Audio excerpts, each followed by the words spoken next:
11:30.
I know, right?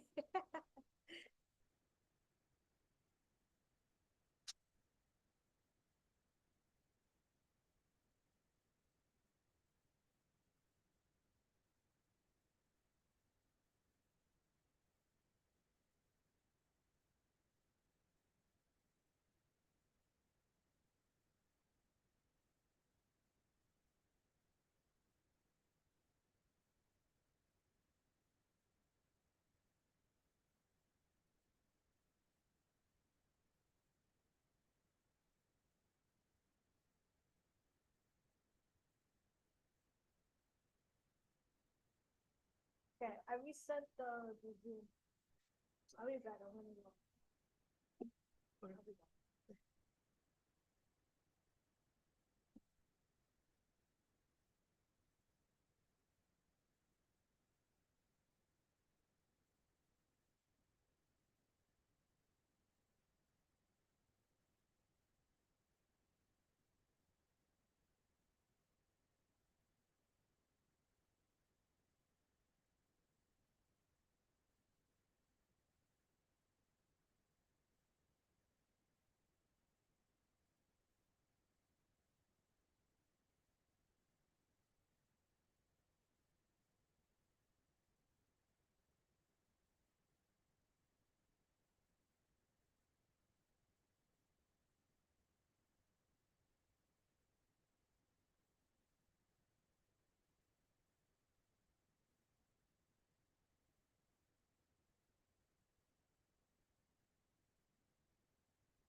Outlook. Yeah. Calendar.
Check 1 2.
Yeah, I think there is some synergies. We talked about there.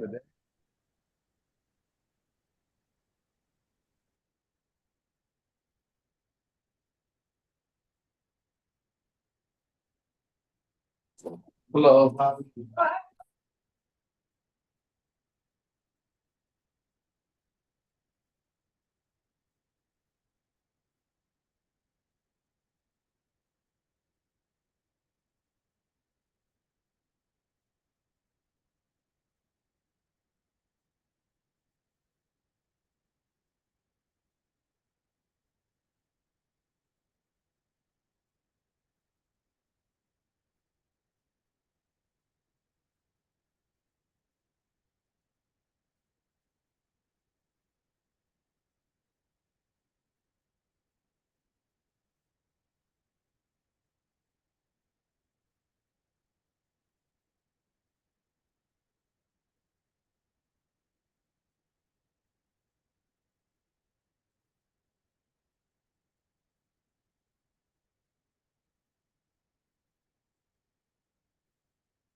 Okay, it's 11:36, and I'm going to convene the meeting of the Higher Education and Employment Advancement Committee. This is likely to be our last meeting to act on our original legislation in this committee. I'm sure there will be additional meetings if there are bills that are referred to us, but it's kind of above our pay grade, so we'll see if that happens or not. It's 11:37. There's a UConn basketball game. I'm getting texts. There's a UConn basketball game that starts at 12 noon. I'm not suggesting that that's our goal to be done by 12 noon, but maybe by halftime. Maybe we'll think about halftime, right? I wouldn't say that if this weren't the Higher Education Committee, but we are. So, we like to support our flagship university. I don't have any additional remarks. I'll look to my co-chair, Senator Slapp. Do you have any remarks?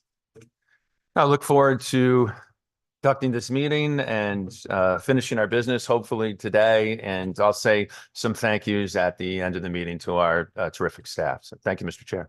Right. And a ranking member? Sure. Thank you all for being here today. And I too am interested in getting our business done today. And good luck to UConn. Right. They're 15.5-point favorites. And so they should be in good shape. Not knock on wood. Yeah, we're knocking on wood. All right, so we'll dive in on the agenda. We'll take these one at a time, and if there's a consensus in the room, then I trust that the ranking members will move items to consent when that's appropriate and ask questions otherwise. And so the first item up for consideration is House Bill 5237, an act requiring student surveys during evaluation of a private career school to renew a certificate of authorization. I'll accept a JFS motion to the floor and refer folks to LCO number 2942. Is there such a motion? So moved. And motion's been made by Senator Slapp and seconded by Representative Haynes. Are there questions? Yes, Representative Weir. Thank you, Mr. Chair. So just reading through this, it seems pretty straightforward. Is this what I didn't get going through the existing legislation? Is this required at our other schools and universities, a similar type of survey process? Yeah, this is limited to private occupational schools.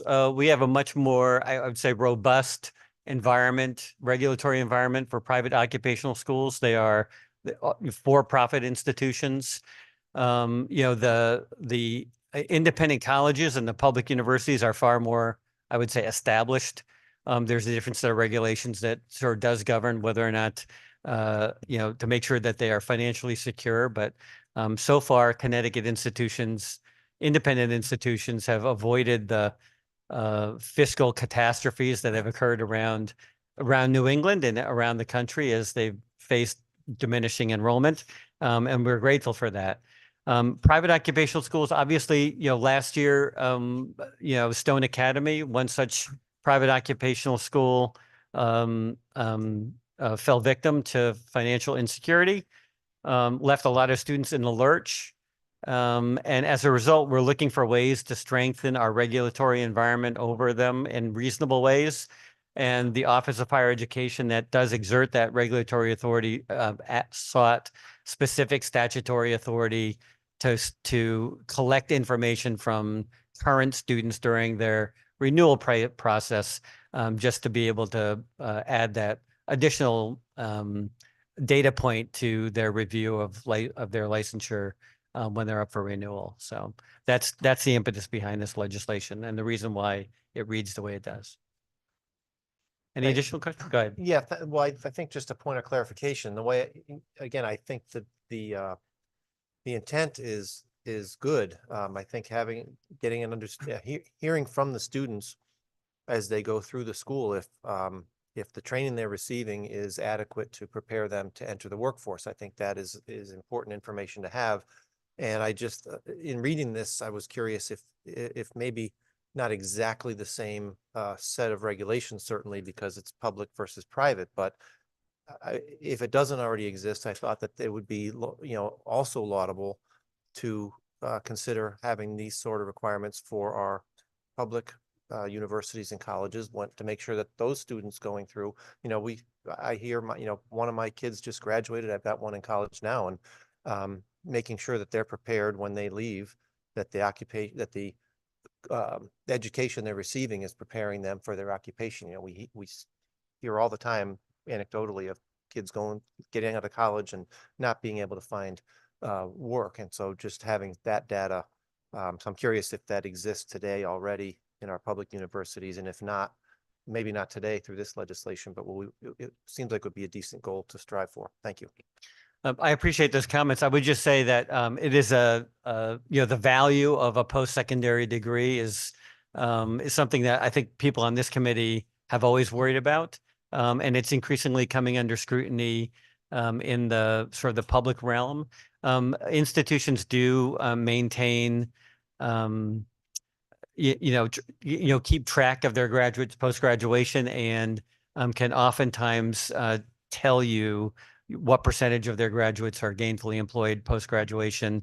And additionally, student loan default rates are tracked, which oftentimes are an indicator of post-secondary credential success or not. And so those are good points. I think we have some data points that we can currently look at, and maybe we'll think about spending our off session digging deeper into how post-secondary schools track post-secondary success. That would be an interesting topic for the committee to explore. Any additional questions? Representative Haynes? Thank you, Mr. Chair. I would recommend we start a consent calendar and add this bill to it. Great. And if there's no objection, I'll ask once and twice and three times. If there's no objection, then we will add this item to the consent calendar. The next item up for review is, let's see where I gotta put my other stuff here, is House Bill number 5360. I'm sorry, House Bill number 5341, an act requiring reporting of projected and actual revenues and expenditures at public institutions of higher education. The chair will accept a motion to JF this item to the floor. So moved.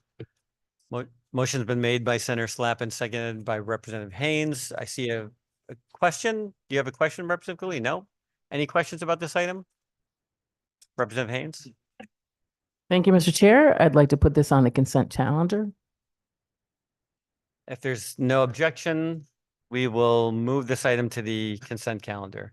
The next item on the agenda is House Bill number 5363, an act concerning the Planning Commission for Higher Education. The chair will accept a straight JF to the floor. So moved. Motion's been made by Senator Slapp and seconded by Representative Cooley. Are there any questions? This item just pushes out reporting deadlines for the commission, and so we look forward to the work that the commission can undertake once it gets fully impaneled and completes its work. Representative Haynes? Thank you, Mr. Chair, and we recommend that that also be moved to the consent calendar. Yeah, we're rolling. Good. That item has been moved to the consent calendar. Next item on the agenda is House Bill number 5126, an act concerning post-secondary educational opportunities in the state. The chair will accept a motion to JF this item to the floor. So moved. Motion made by Senator Slapp and seconded by Seconded. Senator Mar. Is there any questions about this item? This is a very important study of post-secondary opportunities. We look forward to its successful completion. Well, I'm sure we'll learn a lot. Representative Weir. Thank you, Mr. Chair. Is this what they would call a placeholder bill? To the extent that later in the session, we don't feel like that study, that very important study of post-secondary educational opportunities is necessary anymore, it may be used for something else. This committee tries to do that in a bipartisan manner when those occasions arise. But who knows? Maybe we'll just decide to study post-secondary educational opportunities. Are there any additional questions? Seeing none. I think this is not a consentable item, so I'll ask the clerk to call the roll.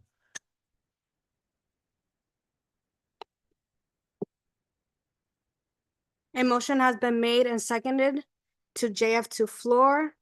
Agenda item number 4, House Bill 5126, and not concerning post-secondary education opportunities in the state. Representative Haddad, Haddad votes yes. Senator Slapp, Senator Slapp votes yes. Representative Haynes. Yes. Senator Kelly. Representative Rochelle, Deborah Rochelle votes yes. Senator Mar, Senator Mar votes yes. Representative Arseno, Representative votes yes. Representative Brown,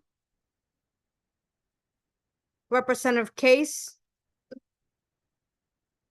Representative Cooley, Representative Cooley votes yes. Representative D'Amico, D'Amico votes yes. Representative Farrar, Farrar votes yes. Senator Flexer, Representative Fortier, Representative Fortier votes yes. Representative Johnson, Johnson votes yes. Representative Lanu. No. Senator Lopes, Yes. Senator Maroney, Yes. Representative Paris, Yes. Representative Scott, Representative Scott votes yes. Representative Turco, Yes. Representative Weir. Weir is no. Thank you.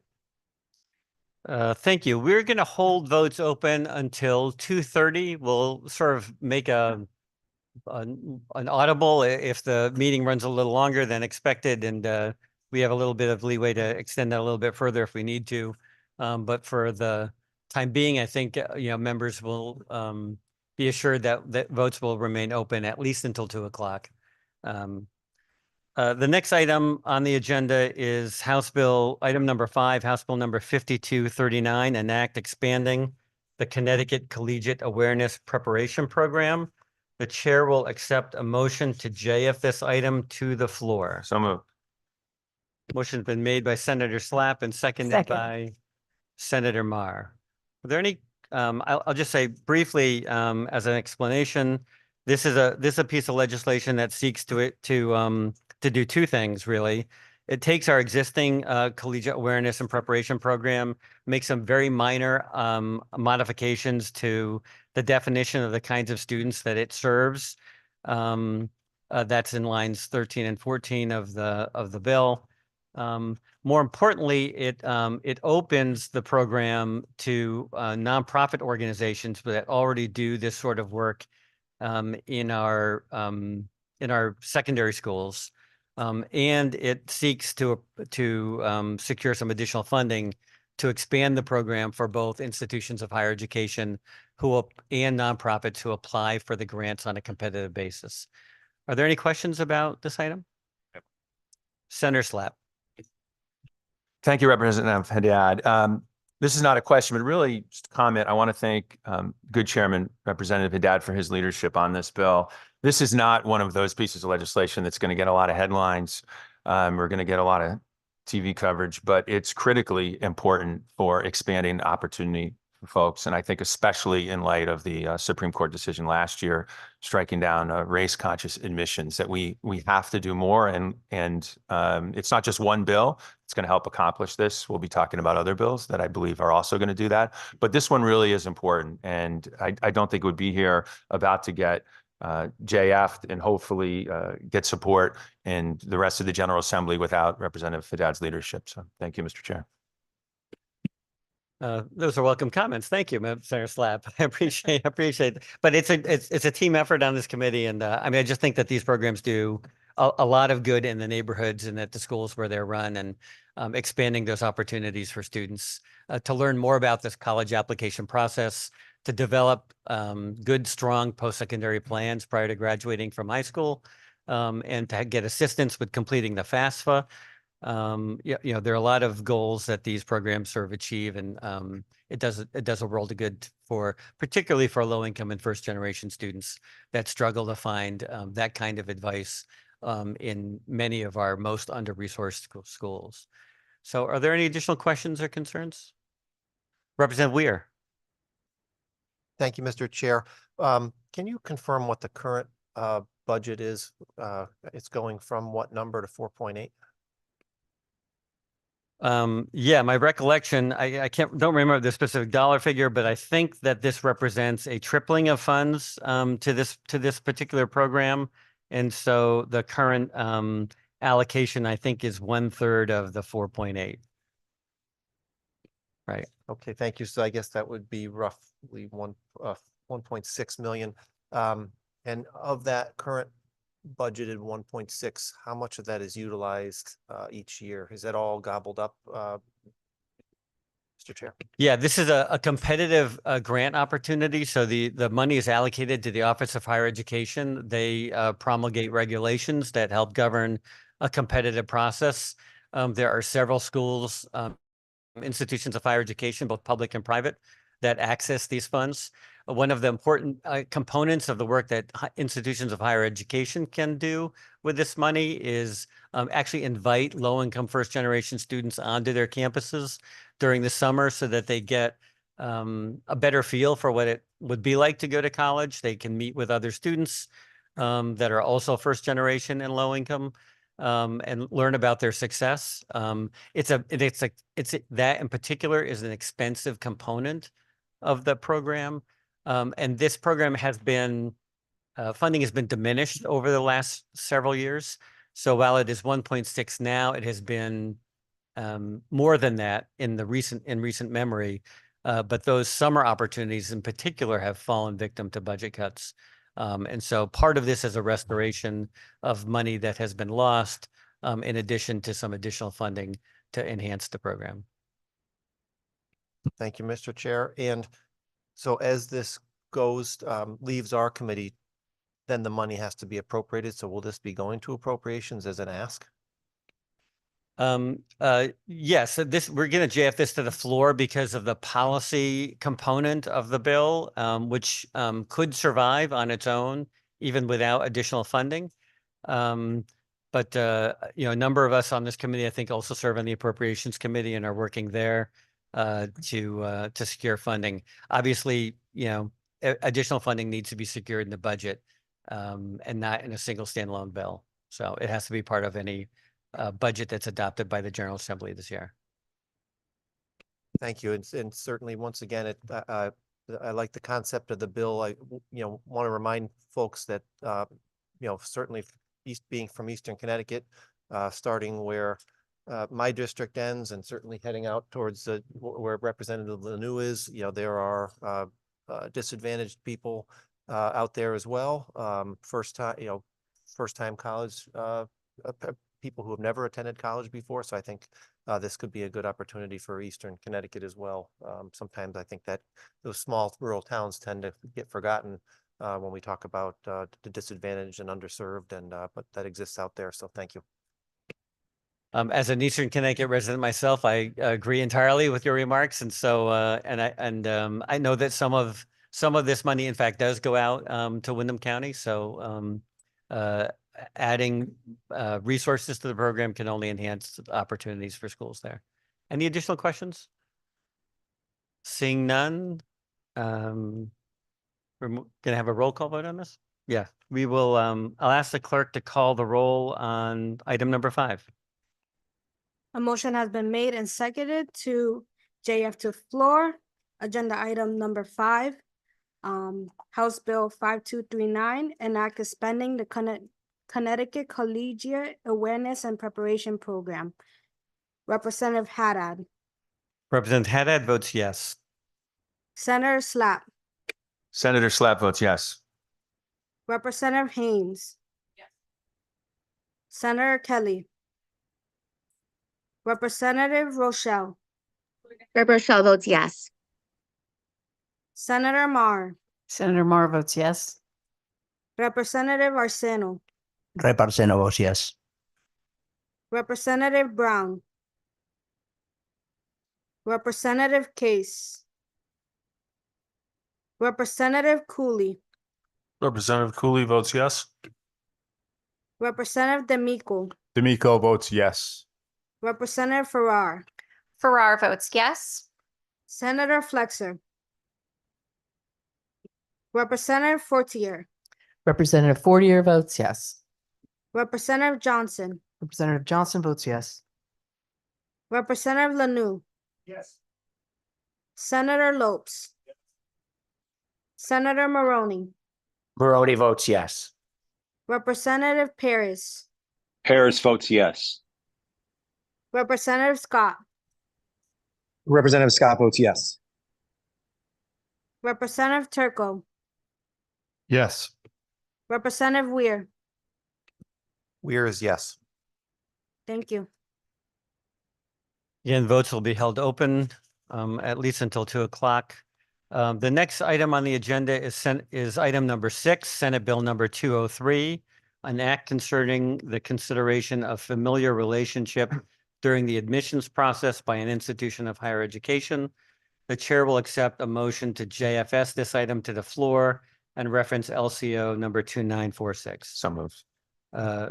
Motion's been made by Senator Slapp and seconded by Seconded.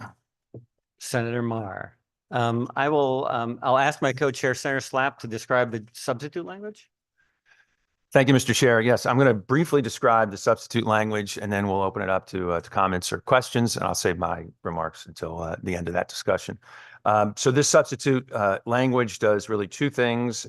We had a great conversation with our caucus and with other members about the desire to add a donor relationship as well. And we thought that that was very appropriate considering that there is a significant overlap between those folks who are donors and those folks who are alumni. It also aligns with legislation that was just signed into law in Virginia, and also legislation that's being considered by the United States Congress. So thought that there was strong alignment and made sense to include that piece. And then the other change was one that was requested from the University of Connecticut, and they wanted to make sure that they could still inquire about alumni status of familiar relationships, even if they weren't going to be considering it in the admissions decision, which they do not. But we heard from UConn and some other institutions of higher education that they thought that being able to inquire about it was important, if only for helping to improve their records. In other words, to know, oh, well, we may have some alumni who we don't have that information for, right? So then they could, if they know that an applicant has a parent, let's say, who graduated from the school, they could reach out to them, see if they wanted to join the alumni association, that kind of thing. So, so we really, I think, tightened up the bill, saying that it can be this relationship status. You can inquire about it, but it just can't be used actually in giving an advantage in the admissions process. So that's what the substitute language does. And with that, I'll hand it back to my co-chair to entertain questions or comments. Thank you, Mr. Chair. Thank you. Are there questions from members of the committee? Representative Cooley. Thank you, Mr. Chair. And I want to thank the chairs for their work on this bill. I've had reservations from the beginning in a number of areas. I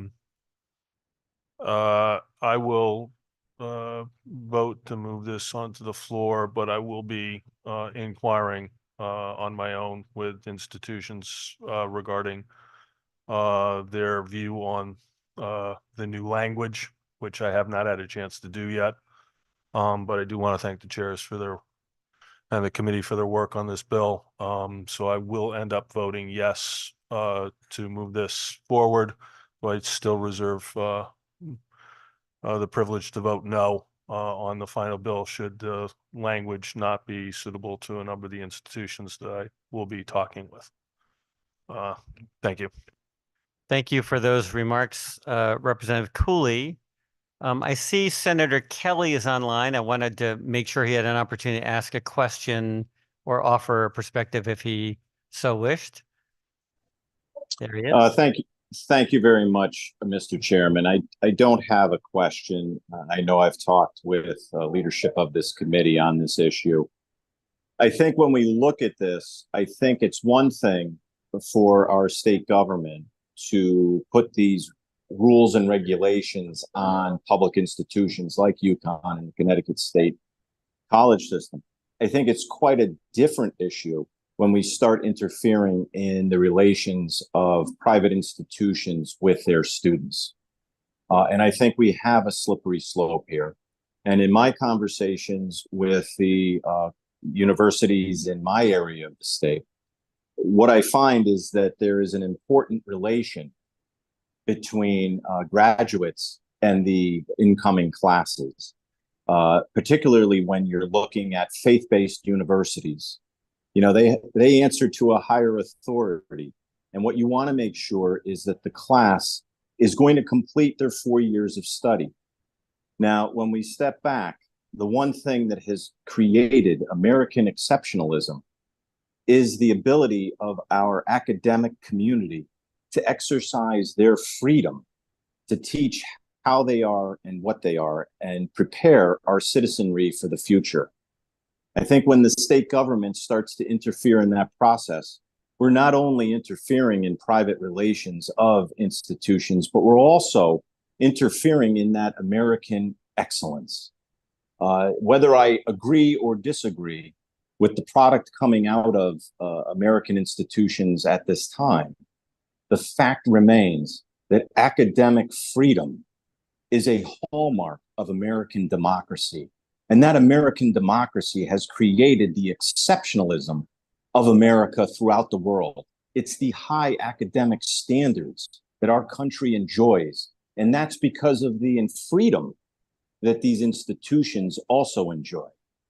So for today, I am a solid no. I think this is going down the wrong road. I understand that this may help I'm going to say middle-class kids across the state of Connecticut and across the country for that matter, because we have institutional and international institutions in our state. But I think we need to also be mindful of what has made America great. And that is our academic freedom and our excellence that our country enjoys. So for those reasons, I will be a no today. Of course, I'm going to be working with leadership to see what we can do and make this bill better if it's possible. I'm not sure it is. But I think these are serious issues that we need to recognize and realize. So that's it, Mr. Chairman. I appreciate the opportunity to speak and thank you. Thank you, Senator Kelly, for those remarks. I appreciate your sentiments. I appreciate just as much the UConn Husky dog wear that you're wearing today as we're about to launch into the Big East tournament, which started 4 minutes ago. So I make light of that fact, but we have a number of different institutions that are excellent, and I know that you are as committed as we all are to maintaining a high level of excellence at all of our post-secondary institutions. And so your remarks are welcome. Are there any additional questions? Representative Weir. Thank you, Mr. Chair. And you have to forgive me. I also sit on the Housing and Labor Committee, so we're used to long committee meetings, 13 hours or so, 6 hours, no big deal. I will try not to hold up the UConn game, but I do have a couple of questions on this. So we talked about familial relationship, graduate or donor being excluded from that part, or redacted through part of the application process. Can any of those people, those status, familial relationship, graduate or donor, can they still be considered when a prospective student is using them as a reference? Senator Slapp. Thank you, Representative. Just want to make sure I understand your question. Are you saying that you're asking if an applicant can use as a reference somebody who is either a donor or an alumni themselves, right? Correct. Yes, there's nothing that would prohibit a reference letter being admissible in that in consideration of one's application. Thank you. And I've followed this topic in the news. It's not just an issue in Connecticut, but I also recognize that UConn over the past few years, I've been part of the UConn Club board of directors and watching, staying involved with the Alumni Association and having them try to reach out to, trying to bring back those alumni who maybe they don't want to lose touch with them because some of those alumni become donors. I know there's somebody mentioned the word bond, and there is there's a bond between the university and the students and the graduates.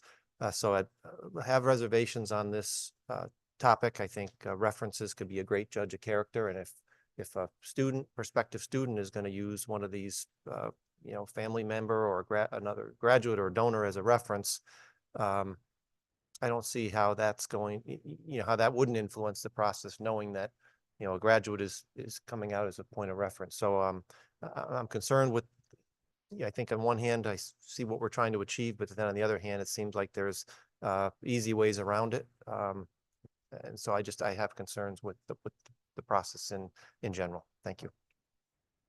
Thank you. Are there any additional comments? Representative Maroney. Recognizing that the UConn game started 7 minutes ago, I will be concise. I want to thank the proponent, Senator Slapp, for his work on this bill. We had a nice conversation yesterday. I fully support the intent. I do have some concerns, but I understand this is a work in progress, so I will be voting for it today and look forward to working with Senator Slapp. Thank you. Representative Arzeno. Thank you very much, Representative Haddad. And I also would like to thank the chairs. You have been doing a tremendous job. You put a lot of effort in this bill. And I will vote yes today and read the final bill. And so keep the conversations going and reserve to vote no in the floor. Thank you very much. Yes, we'll flag it with a yes. Right. Representative Johnson. Thank you, chairs. I will actually be very, very brief, but I have to say congratulations to the women's Huskies team for their Big East victory. And now on to this business. I have concerns about this bill. Some have been raised already. Some have to do with the fact that I believe alumni of color are against some of the provisions here. And also, is this going to, as we heard from testimony, affect siblings being able to go to the same colleges? But what I will say today is that there is some change with the substitute language that suggests to me there's a willingness to have a conversation. And therefore, while I absolutely reserve my right to change this vote, I will be a very tentative yes today. Thank you. Thank you. I also, I'm grateful that people are referring to the chairs for their leadership in this. I will not take that credit. I'm going to give that credit almost exclusively to Senator Slapp. I am a strong supporter of this legislation, but Senator Slapp has clearly invested himself very deeply in understanding the underpinnings of the argument to prohibit legacy admissions and donor admissions and at our most selective universities. I would just offer just a couple of independent comments. One is, we heard a little bit about American exceptionalism, and to me, what makes this country great is that at its core, we work very hard to be a meritocracy that says that if you work hard enough and long enough, that you can get ahead with an equal opportunity as anybody else in this country. And it seems to me that legacy admissions, the practice of giving a benefit to a student solely because that's where their parent or grandparent went, really runs contrary to that, principled underpinning of what we expect. We're talking about nonprofit institutions. They've made as a contract really with the state of Connecticut to act as nonprofit organizations. And I think that they get a number of tax benefits as a result of doing that. I think there's every reason to expect that the state of Connecticut should expect institutions that accept that nonprofit status, that they should also meet their mission and do it in as fair a way as possible.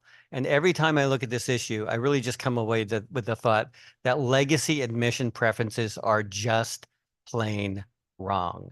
They are unfair. They give an unfair advantage to the very privileged in this country in a way that I think is just not conducive to what we really expect out of our universities and colleges. And so I just wanted to say that I'm really grateful for the work that my co-chair has put into this issue. And I appreciate that there's a difference of opinion, I think on like where exactly that line is between what we should expect out of our private colleges and universities.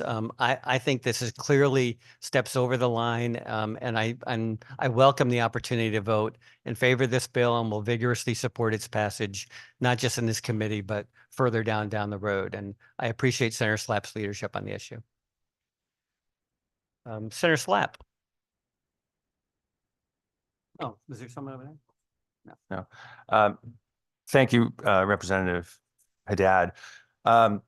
I'm really grateful for every member of this committee, the conversations that we've had in caucus, in the hallway about this. This is, I believe, an important issue, and it's one that's being grappled with in state houses and in capitals all across the country. Just a few days ago, the state of Virginia passed a ban on legacy, a little bit different than ours, but it passed unanimously, by the way, in the state Senate, and it applies to their most competitive and prestigious schools, the University of Virginia and William and Mary. And the governor signed it into law.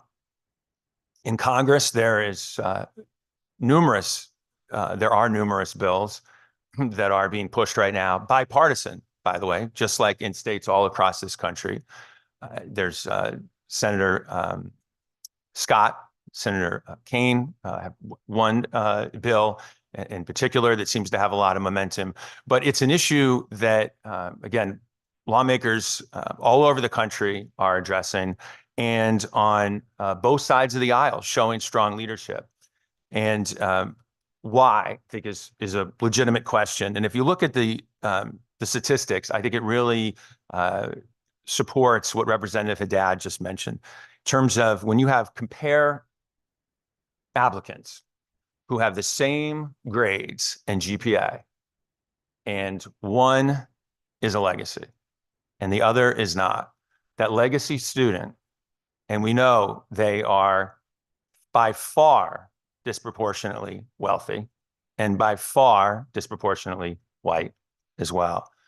They are 6 times more likely, 5 or 6 times more likely to gain admittance.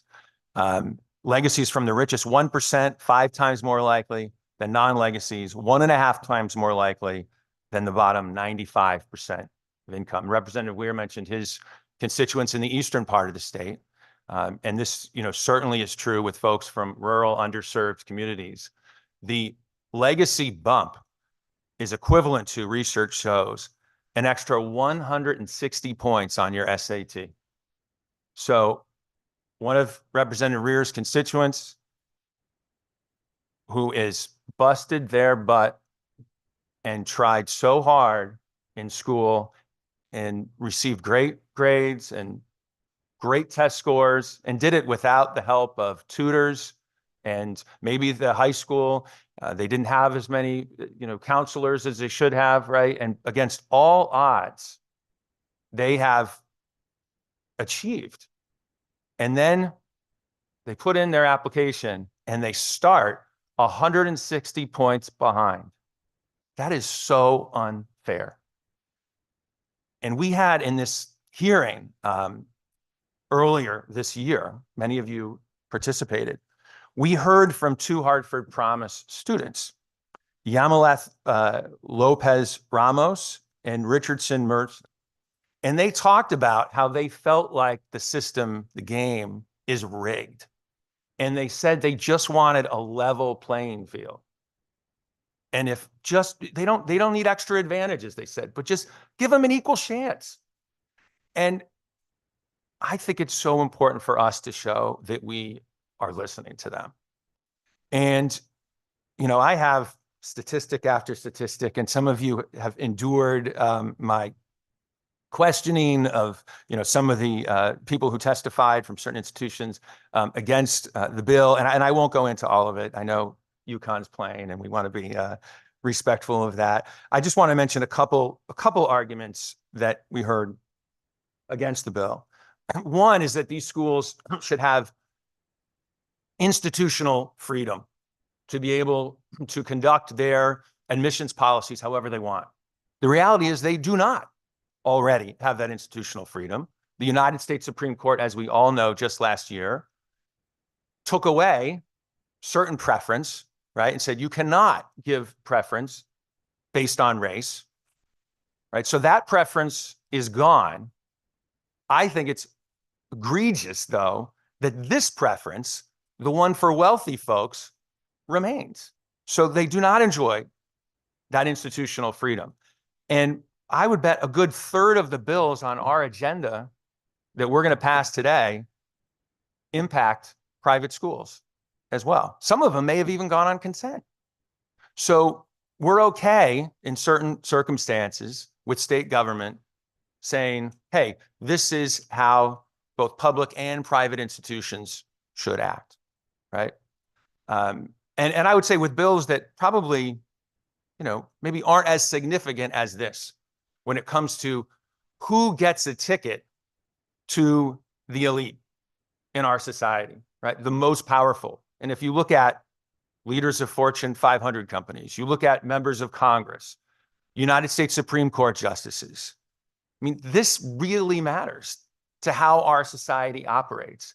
And so this is not a slam dunk bill. It's not going to breeze through. I think we all know this, right? To breeze through the rest of the General Assembly on consent in the Senate, and breeze through the House. We're going to have a lot more conversations about this. And I think that's great. We've had a very robust public hearing.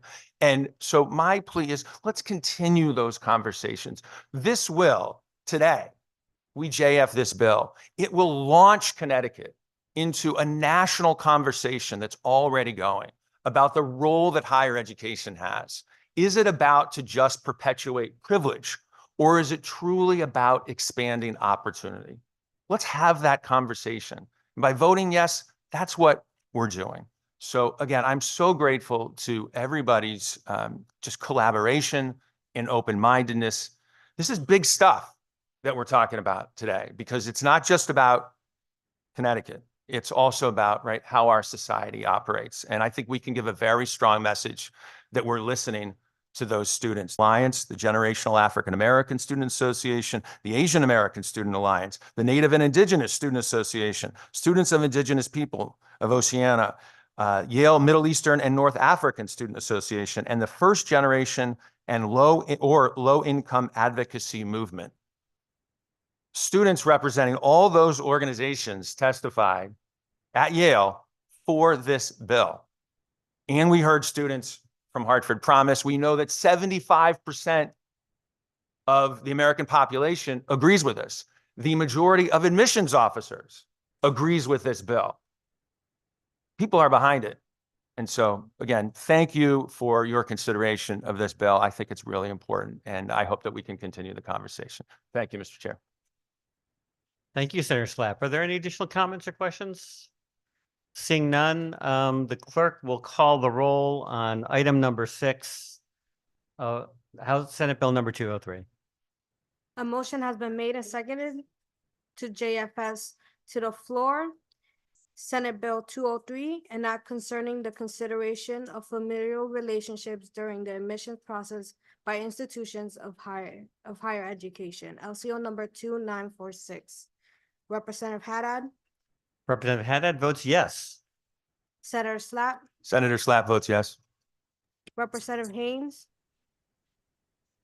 Senator Kelly, Senator Kelly votes no. Representative Rochelle, Rep. Rochelle votes yes. Senator Mar, Senator Mar votes yes. Representative Arseno, Representative votes yes.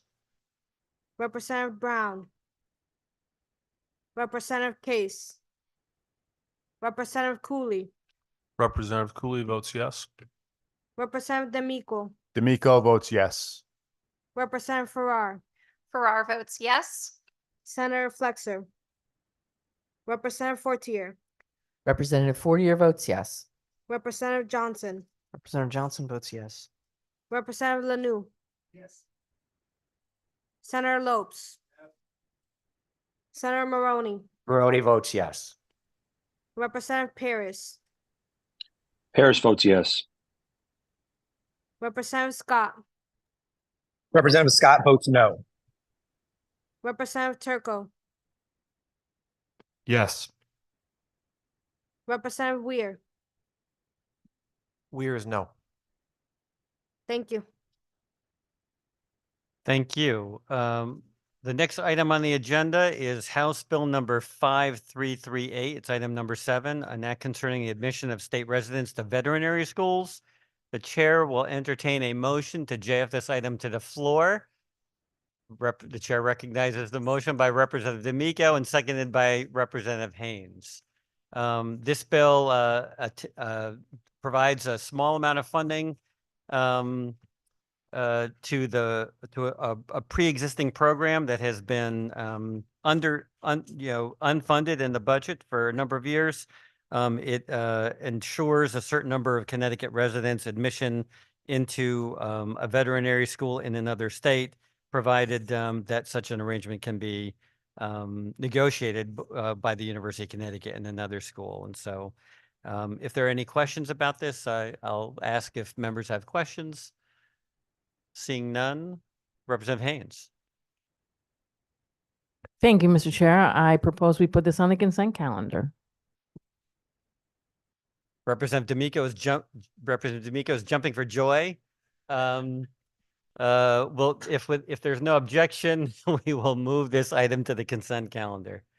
The next item on the agenda is item number 8, House Bill number 5339, an act prohibiting the consideration of school disciplinary history during the admissions process at an institution of higher education. The chair will entertain a motion to JFS this item to the floor and refer to LCO number 3095. So move. Second. That motion's been made and seconded. 3095 I have here. I will describe the difference from for the benefit of the members. This item would prohibit in the consideration of school disciplinary records in the college admission process. The substitute language removes the words or post-secondary institution from line 8. And so school disciplinary history in this instance would be defined only as a school disciplinary history for a student at a secondary school in Connecticut, or at a secondary school, and not at a post-secondary institution. Are there questions or concerns that people would like to ask or raise about this issue? Representative Weir. Thank you, Mr. Chair. So in my understanding, so if this was a violation that occurred in a high school that didn't involve a criminal matter, so if a violation occurred on campus, but the police weren't involved, or there was no adjudicated, there was no criminal record, then the disciplinary, the behavior that occurred in the high school could not be considered in a college admission.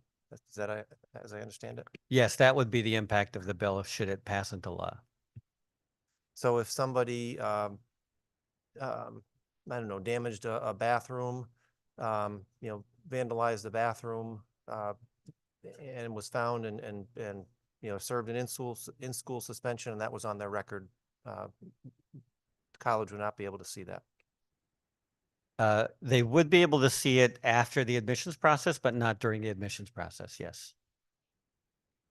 So if somebody was bullying on social media or committed, had speech that involved racism or anti-Semitism, that wouldn't be able to be seen until after the admissions process. Yes, that's correct.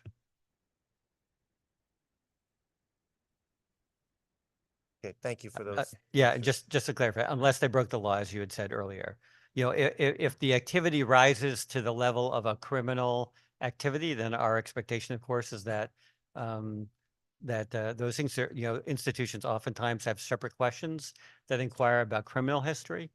And so it's a matter of degree, I suppose. If it was minor enough to be held, and considered only as a school disciplinary issue, warranted a detention or a suspension, it would not rise to the level of disclosure and use by the institution during the admissions process, right? Okay, thank you for that. I would just like to make a point of clarity as a former law enforcement officer. There were times when some of these matters did rise to a criminal level. And in fact, perhaps an arrest was made, or if in the event that this happened when somebody's a minor, there would be no record. But sometimes these things get to the courts, and there is no record. Maybe that there's some sort of settlement or some sort of something that doesn't rise, where it doesn't end up on somebody's record. The police are or were involved, but it doesn't end with a criminal record. So some of these things could rise to the level that where the school says we're going to involve the authorities, but then it hits the court system or for whatever reason, and there's no criminal record. So we just want people to be aware that just because it doesn't end up with a criminal record doesn't mean it wasn't a serious offense to have the police involved. Yeah, I thank you for that clarification. I would say that the questions are oftentimes not worded to associate so directly to a record. The questions are often worded like, have you ever been disciplined? Or have you ever been, I can't remember what the question is specifically around criminal activity, but it oftentimes isn't whether or not you have a record, but it's whether or not you've ever been involved with the criminal justice system. And so it's a bit broader than that. And so those, if the answer is, if the student, the applicant answers truthfully, the instances that you refer to are oftentimes captured by the question that's asked. Yeah. Are there any additional questions? Representative Cooley. Thank you, Mr. Chair. As somebody who's dealt with admissions in my past, you always want the most information to make the best decision. But one area that hasn't really been discussed is students suspended for plagiarism and other serious academic offenses. I think that it's important for the college to be able to have that information when saying which applicant I'm going to be choosing.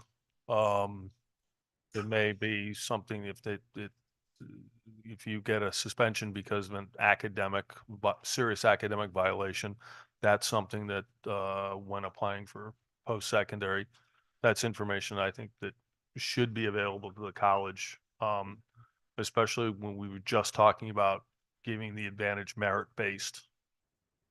I don't really, I don't care if the kid was 17 or not, you commit certain infractions, there's got to be a consequence, and I wouldn't want that student to get that last slot as opposed to a student who worked straight through and did not have such academic violations.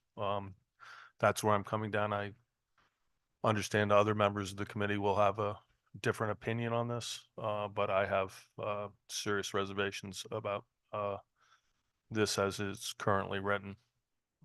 Thank you. Thank you. I'm going to ask if any other members of the committees have any. Representative Turco. Thank you, Chairman Haddad. And I just have a question, and then if I could follow up with some comments. Of course. A question to the chair, because when you responded to one of the questions from Representative Weirs, you mentioned suspension and detention, but I just want to be clear with school disciplinary history, that includes expulsions from school as well. Am I correct in that? It does. Okay. Thank you, Mr. Chair. So I do have some reservations and concerns about this bill. I'll try to be concise. I just checked the UConn score. I was hoping to give somebody some good news, but it's close right now. It's really close. So I know everybody wants to see this game. So let me try to be concise. So I really appreciate the intent of this bill. I think it's really important that we are trying to give our youth second chances, allowing them access to higher education, and not from a mistake that may have been made in high school or maybe even younger, maybe when they're in elementary or middle school. And I know that from the testimony we heard, some suspensions or disciplinary action are for very minor things like, cell phone use or tardiness. But some suspensions or expulsions can be from very serious things. And as Representative Weir had mentioned, some of these incidents don't end up into law enforcement. So there isn't a criminal record, but it could be an issue that really belongs in the criminal process. We have problems with kids bringing weapons to school. We have problems with, bullying or bomb threats. It could be sexual assault, some really serious situations that then will not be considered by the university or college when reviewing that individual's application. So that's one of my big concerns, is not every suspension expulsion is the same. And what this language is doing, if we were to pass it today and through the legislative process, is not allowing colleges and universities to review on a case-by-case basis. And I know from reading our testimony from CSU and our private universities, that was a concern of theirs, that they would lose that opportunity to review the applications in this regard on a case-by-case basis. We are trying to ask our admissions process to take a more holistic approach. A lot of colleges now have gone to test optional. We want to look at that individual's activities, their work experience, their background. We want to understand where they're coming from and all the good things that they do. But now we're saying that the colleges, won't be able to look at something negative that a person perhaps experienced. And as a former admissions counselor, when I was 22 years old out of college, worked as an admissions counselor for several years. And then when I was in my 40s, worked as admissions. So 2 points in my life. When this question came up at the university I worked at and the student responded to it, it really did help take a look at that holistic approach, because the student had the opportunity to explain the situation that may have happened to them. And if we felt that that explanation was, to satisfaction, that they had remorse for the incident, or if it was something minor, it was not factored into the decision at all. But if it was something really serious, that the university was concerned that this student now is going from high school, into the university, perhaps going to be living there in the dorms, more questions were allowed to be asked then. have a conversation with a guidance counselor, bring that student in for an interview and say, let's talk about this. Let's make sure there's been some corrective behavior. So the university would lose this opportunity here. So that's where I'm kind of coming from. I'm really torn here on making a decision on how to vote. I really like the intent, but I don't like that we don't allow that case by case basis for more serious concerns a university may have in the admissions process. So thank you for the opportunity, Mr. Chairman, to just kind of explain what's rattling through my brain. And I'm hoping to hear some other conversations, and maybe that will help determine my vote in the committee. Thank you, Mr. Chairman. Thank you for those remarks. I'm looking around to see if there's anyone else who wants to speak. I'll just say one or two things. This bill comes to us from the Juvenile Justice Oversight Council. One of the points that I think that many of the proponents of this legislation make is that oftentimes when students are completing their an application, a question like this is sort of a barrier. It's a showstopper.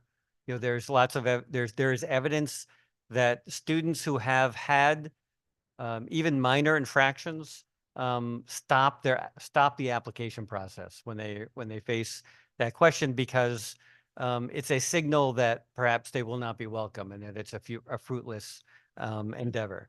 I'm not sure that that's always true. I mean, when I talk to the University of Connecticut about this legislation, they say that they oftentimes use responses on this question as a way of identifying students who might need additional supports once they arrive on campus, and that individual communication with the student allows them to have that conversation. But this bill doesn't preclude that either, right?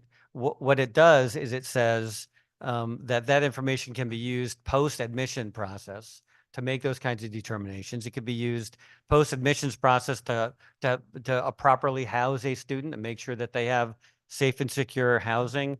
It does a lot of things, I think. I'm not sure that we've quite reached the right balance in this legislation. I know that the proponents of the legislation are ready to have conversations with members of this committee, and as with the previous bill, we'll endeavor to take a good bill and make it better as we move along. I think this is an important issue because of the racial disparity among students about people who have school disciplinary records. And in that respect, I think it's especially in a post-Supreme Court decision world, it's just another small thing that we can do to ensure that students are all getting a fair shake as we move forward. I see Representative Paris has his hand up. He's joining us online, and Representative Paris, you're recognized to make some remarks. Thank you, Mr. Chair. I appreciate it. And I had not realized, I grew up a KU Jayhawks fan, so I'm okay with letting you all wait just a little bit longer, although I am an adopted UConn fan. But I also have spent some time in higher ed throughout my early professional career, also as an admissions counselor. And I will tell you that eliminating any records or trying to implement this bill from the college admissions process will ensure that past mistakes made during adolescence don't unfairly hinder individuals from assessing higher education opportunities in the future. And it certainly promotes a more equitable and rehabilitative approach, again, focusing on the academic potential and I would have to say the personal growth rather than past transgressions. And that approach aligns, I think, essentially with the principle of giving individuals another chance to move forward and contribute positively to society without being unduly burdened by their past. And we would be remiss if we did not place focus on the adolescents who are going into the college process in the very same way that we do with those who are returning safely back into the real world after they've served their time, either in prison or in jail. And as you know, as of last year, we got national attention because of a post-grad program, which saw a lot of former offenders who served jail time go through a degree program at the University of New Haven and was able to graduate and set their life on the right path. I believe that this is just another option for a pathway for us to help to maintain keeping our kids from becoming disconnected but also more importantly, for us to find other ways to, again, what has been shared in this committee earlier today, allow for young people to find more meritocracy and opportunity for their meritocracy, so that they may be able to live out their dreams as well. Thank you to the committee. Thank you, Mr. Chair, for the time. Thank you, Representative Paris. Representative Lanu? Thank you, Mr. Chairman. Just hearing all the debate here, I mean, there's solid arguments here on both sides. Where I come down on this is, I get it. If I'm in the 5th grade, if I stole a classmate's cupcake, and which I have done, I'll confess that. It's obvious, right? Should I be prevented? I become an A+ student, which I was not in high school. Should I be prevented from going to college because of that cupcake mistake when I was in the 5th grade? Probably not. I don't think that should hold you back. On the other extreme, if there's somebody who's 16 years old, sexually assaults or acts inappropriately and unwarrantedly to a young lady in high school when they were 16, and just within a year they're applying to the high school, applying to college. Should a college admissions process be shielded from knowing that information? Absolutely not. We need to know that. And as Representative Weir pointed out with his law enforcement background, there are examples where law enforcement may not have gotten involved or took action for a given set of reasons, but there's prima facie evidence there that we need to know as going through the admissions process to be able to properly vet and see the whole story. I also a point that Representative Turco mentioned, that there are kids who could be expelled for or kicked out of school for very trivial reasons or for not good cause. So let's think about it on that extreme as well, where a kid was expelled from school, kicked out of a particular high school. Rumor floats around, oh yeah, that kid was expelled. You hear that as the admissions director, that they were expelled. You heard that rumor, but yet you don't have access to the records to be able to verify what were the circumstances around it. But why were they kicked out? And if it was for no good reason, you may not see that information, but yet you've heard rumor that they were expelled. So you don't have the flexibility to be able to see that full story, but it's not erased from your mind. And there's no way we can write a law to define or what's in somebody's mind, what's in an admissions director or an admissions person's mind when they're making a decision. It's impossible to do that. So you hear information that somebody was kicked out, but you don't have access to it, and it could be for no good reason. We're not able to see that either. So I think I come down on a strong no on this for both extremes, and ultimately it's important that we know who is going into our universities, who is going to be housed, living, especially on campus, in a dormitory setting, around the clock, in co-ed environments. I think it's very, very important. So we need to see those records. It's for those reasons, I will be a no today, but I do appreciate the discussion. Thank you. Are there any additional questions or comments? Seeing none, we'll soon move to, sorry. What? Senator Kelly. Oh, I'm sorry, Senator Kelly. I'm sorry, I didn't see you, but your Senator Slapp saved you at the last minute. Senator I see that, and I appreciate it, Chairman Slapp. And thank you for the opportunity to speak again. You know, as I spoke about academic freedom, the one thing that we got to keep in mind as we look at this, and opportunity is so key to the American experience, is that the Constitution guarantees everyone equal justice, equal opportunity, the equal pursuit of life, liberty, and the pursuit of happiness. But it doesn't say that what we need to do is be permissive in the areas at the expense of people who do everything right.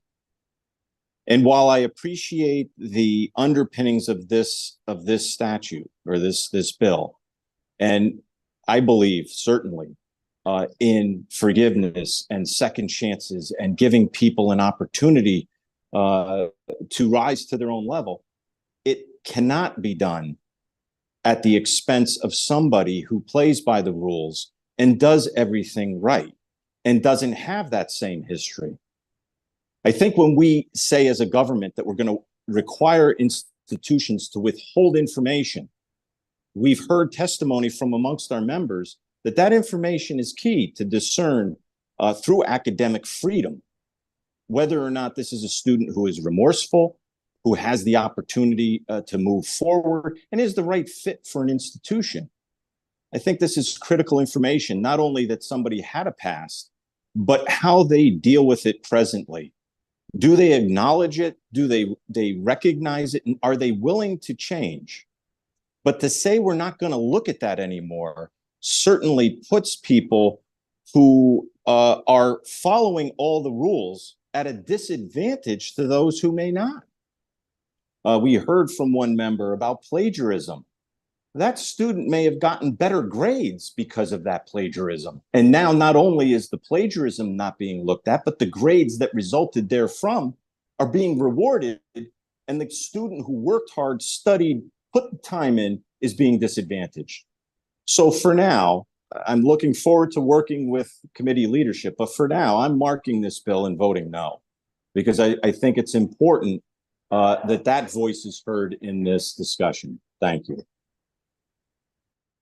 Thank you for those remarks, Senator Kelly. I see Representative Rochelle is also joining us online, and I'd recognize you for the purpose of making some remarks. Representative Rochelle.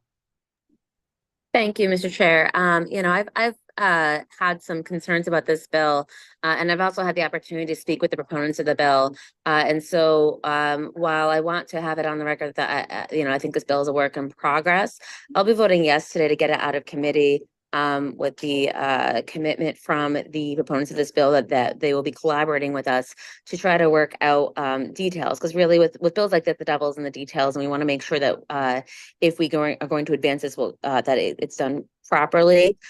So today I will vote yes in order to ensure that this concept can advance with the understanding that that does not guarantee a yes vote should this bill come to the floor. And I do want to note that there has been a willingness from the proponents to really collaborate on this bill to try to get this to a place that is good for everybody. Thank you.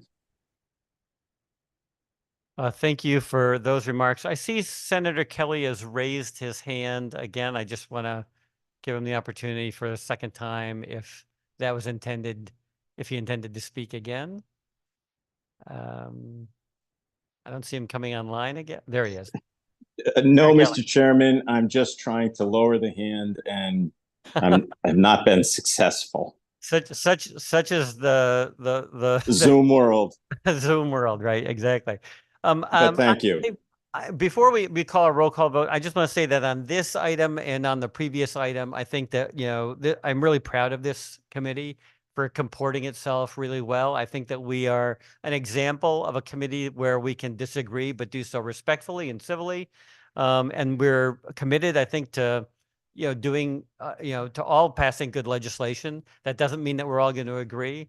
But I really wanted to commend members of this committee for the way that we've conducted this conversation. And, it's one of the reasons why I really love serving on the Higher Education Committee, is because people seem really, truly committed to achieving goals, and doesn't mean we're always going to agree. I also want to commend you because, we are 49 minutes into the UConn basketball game, but we have not lost any members, which I think is, just an example of just how committed we are. I'm not sure if people want to know the score. If you were going to offer that, Representative Cooley, they might be they might be taping the game. I'm not sure. Representative Cooley. If the committee wants, I can give them an update. But I know some members may have this being devote or whatever the new term is and want to watch the game positively. But I'm just going to say go Huskies. That's great. I just want to protect you from being called a spoiler, Representative Cooley. I will ask the clerk to call the roll on item number 8, House Bill number 5339. A motion has been made and seconded to JFS to the floor. Agenda item number 9, agenda item number 8, I apologize. House Bill 5339, an act prohibiting the consideration of school disciplinary history during the admission process at an institution of higher education. Representative Haddad, Representative Haddad votes yes. Senator Slapp, Senator Slapp votes yes. Representative Haynes, Senator Kelly, Senator Kelly votes no. Representative Rochelle, Rochelle votes yes. Senator Mar, Senator Mar votes yes. Representative Arceno, Representative votes no. Representative Brown, Representative Case, Representative Cooley, Representative Cooley votes no. Representative D'Amico, D'Amico votes yes. Representative Farrar, Farrar votes yes. Senator Flexer, Representative Fortier, Representative Fortier votes yes. Representative Johnson, Representative Johnson votes yes. Representative Lanu, Senator Lopes, Senator Maroney, Barone votes yes. Representative Paris, Paris votes yes. Representative Scott, Representative Scott votes no. Representative Turco, Representative Turco votes no for today, hopefully yes later. Thank you. Representative Weir. Weir is no. Thank you. Okay, thank you. The next item on the agenda is item number 9, Senate Bill number 13, an act incentivizing the student loan repayment assistance. This is a Chair will accept a JFS to finance and reference LCO number 2945. So moved. Motion has been made by Senator Slapp and seconded by Senator Mar. I will briefly just describe the substitute language. This is an initiative that comes to us from the executive branch. The bulk of the bill, the substance of the bill, is to act to increase the number of eligible loan holders, allowing more employers to take advantage of a tax program that currently is on the books. The current requirement to qualify for the tax credit is that an employer would be making a payment for a loan that has been issued by the Connecticut Student, by CHESLA, the Connecticut Student Loan, whatever CHESLA stands for, I can't remember what it is, authority. Yeah, I'm sorry, the Connecticut, right, well, I'm not going to go back, I can't remember what it's called. By CHESLA. This also makes that same tax credit eligible for employers that would make payments to pay off any student loan. And then there's another section that establishes a student loan subsidy program that would be for occupations that are designated as high need or high priority by the Office of Workforce Strategy.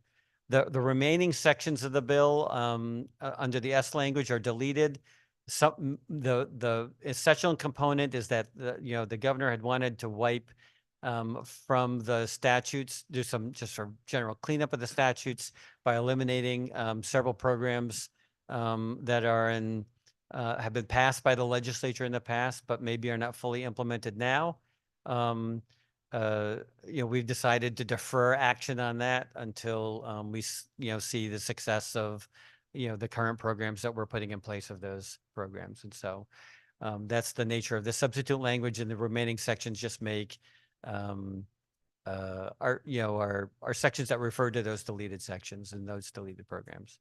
So if the chair will ask if there are any additional questions or no. Representative Haynes. Thank you, Mr. Chair. If there's no objections, I recommend that we put this on the consent calendar.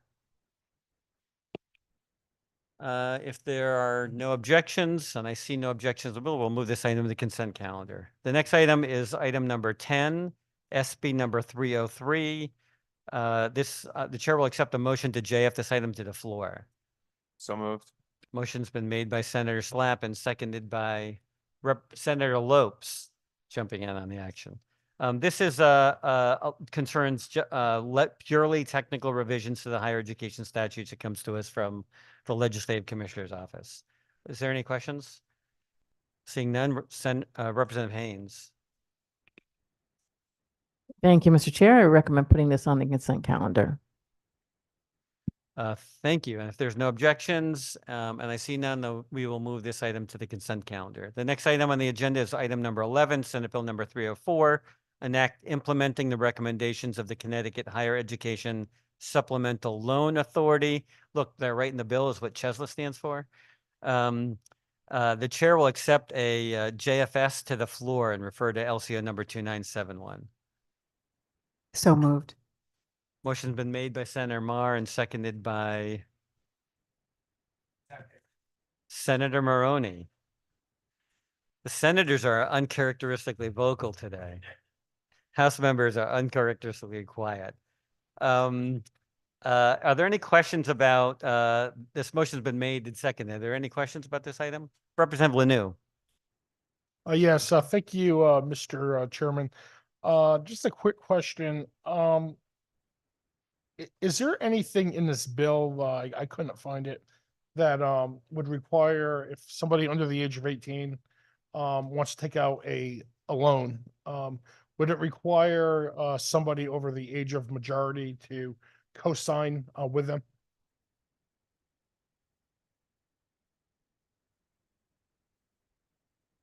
It's a good question. I don't know. I know that CHESLA is not in the habit of making loans that they don't feel like they can collect.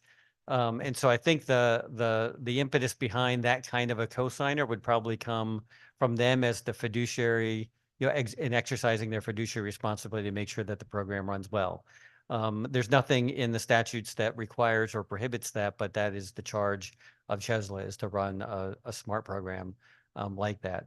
The reason for the legislation coming before us, of course, is that there are lots of students that would otherwise be eligible for a CHESLA loan, which oftentimes beats the market rate for private loans, and is very competitive with federal loans.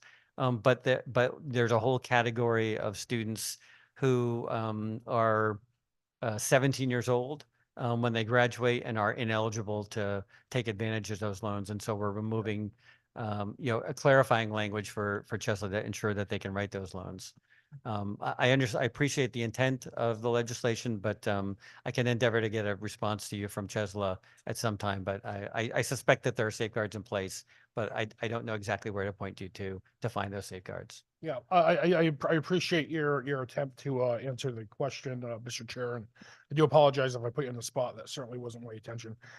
I'm torn on this one. I'll be honest with you. I certainly want to make sure anybody that wants to go to college has that ability, has the talent, the merit. Otherwise, goes through the admissions process. Those students specifically that are 17 that haven't turned 18, that they have the access to funds to be able to do that. So that's where a part of me is leaning. The other part is when you're in the high school environment, you think you want to go in a certain direction, you want to go in a college environment. You have schools where it's $25,000, $30,000, a year. You take out the loan for that. You go into the college and it's you realize it's not for you. Of student loans, though that's a forever debt until you pay it off. It's nothing that can be. There's no other way to erase that. It's of a very aggressive form of debt. To be able to, I think, to compel somebody under the age of 18, 16, 17 years old to be able to make that legally binding commitment exclusively by themselves without an adult cosigner. I'm concerned where this could go. I'm concerned about the Pandora's box, and I would certainly want to see more safeguards. I could not find anything in the bill myself, so either that talked about age of majority cosigners or whatnot, that certainly would help guide that minor in, making a decision as far as taking out these loans. So again, this is a tough call for me, but I am going to have to vote against it based on the fact that it is such an aggressive form of debt, and it's something that I don't think a child should be going through by themselves. But I do appreciate the intent of the legislation. Thank you for those remarks, Representative Lanu. Representative Cooley.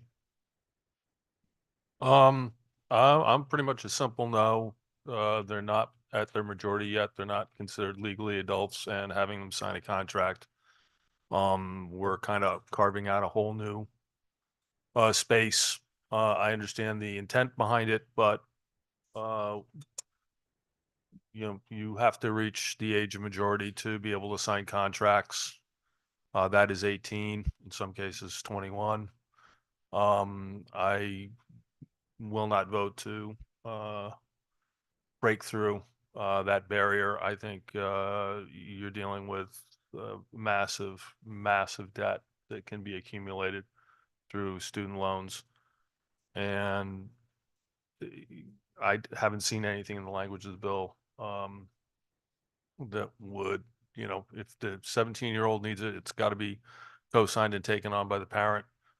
And I'm not changing or breaking down the barrier of contract law and the system to let 17-year-olds go way into debt.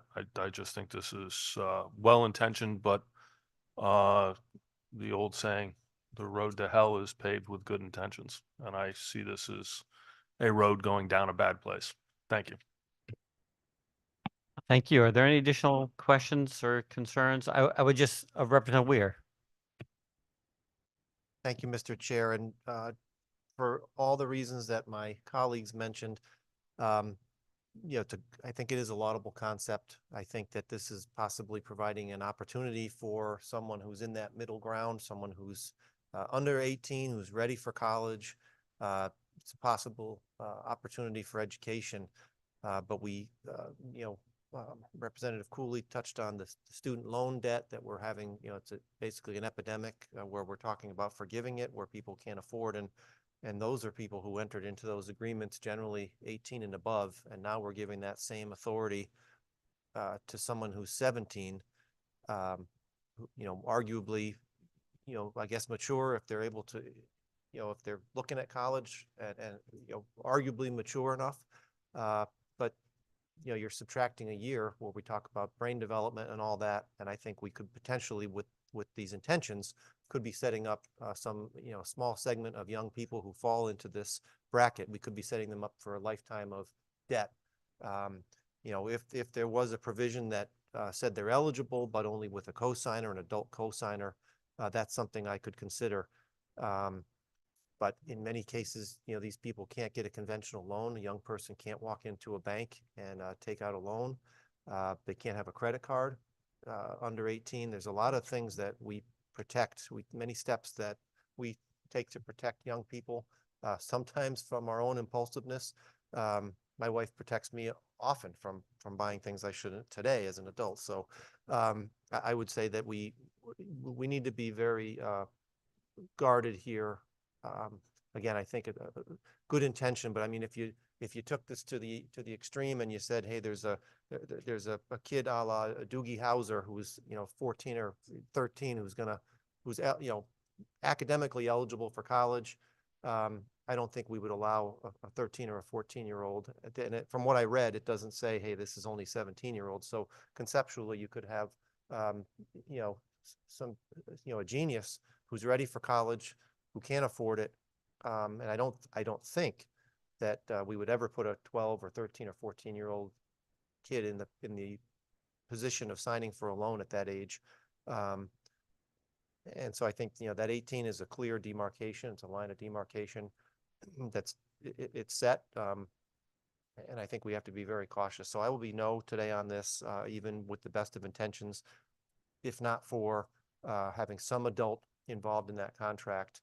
And furthermore, I know that Representative, you mentioned, Mr. Chairman, that Chesla is very, they have a great track record of lending and they're cautious and all that, but I don't know the ability to collect on a debt from somebody who entered into, I don't know enough about it, but I will just raise the question that is somebody liable for a debt that they entered into as a minor?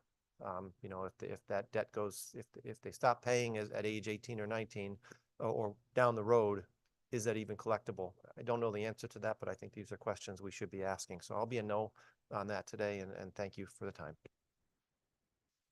Thank you. Senator Maroney.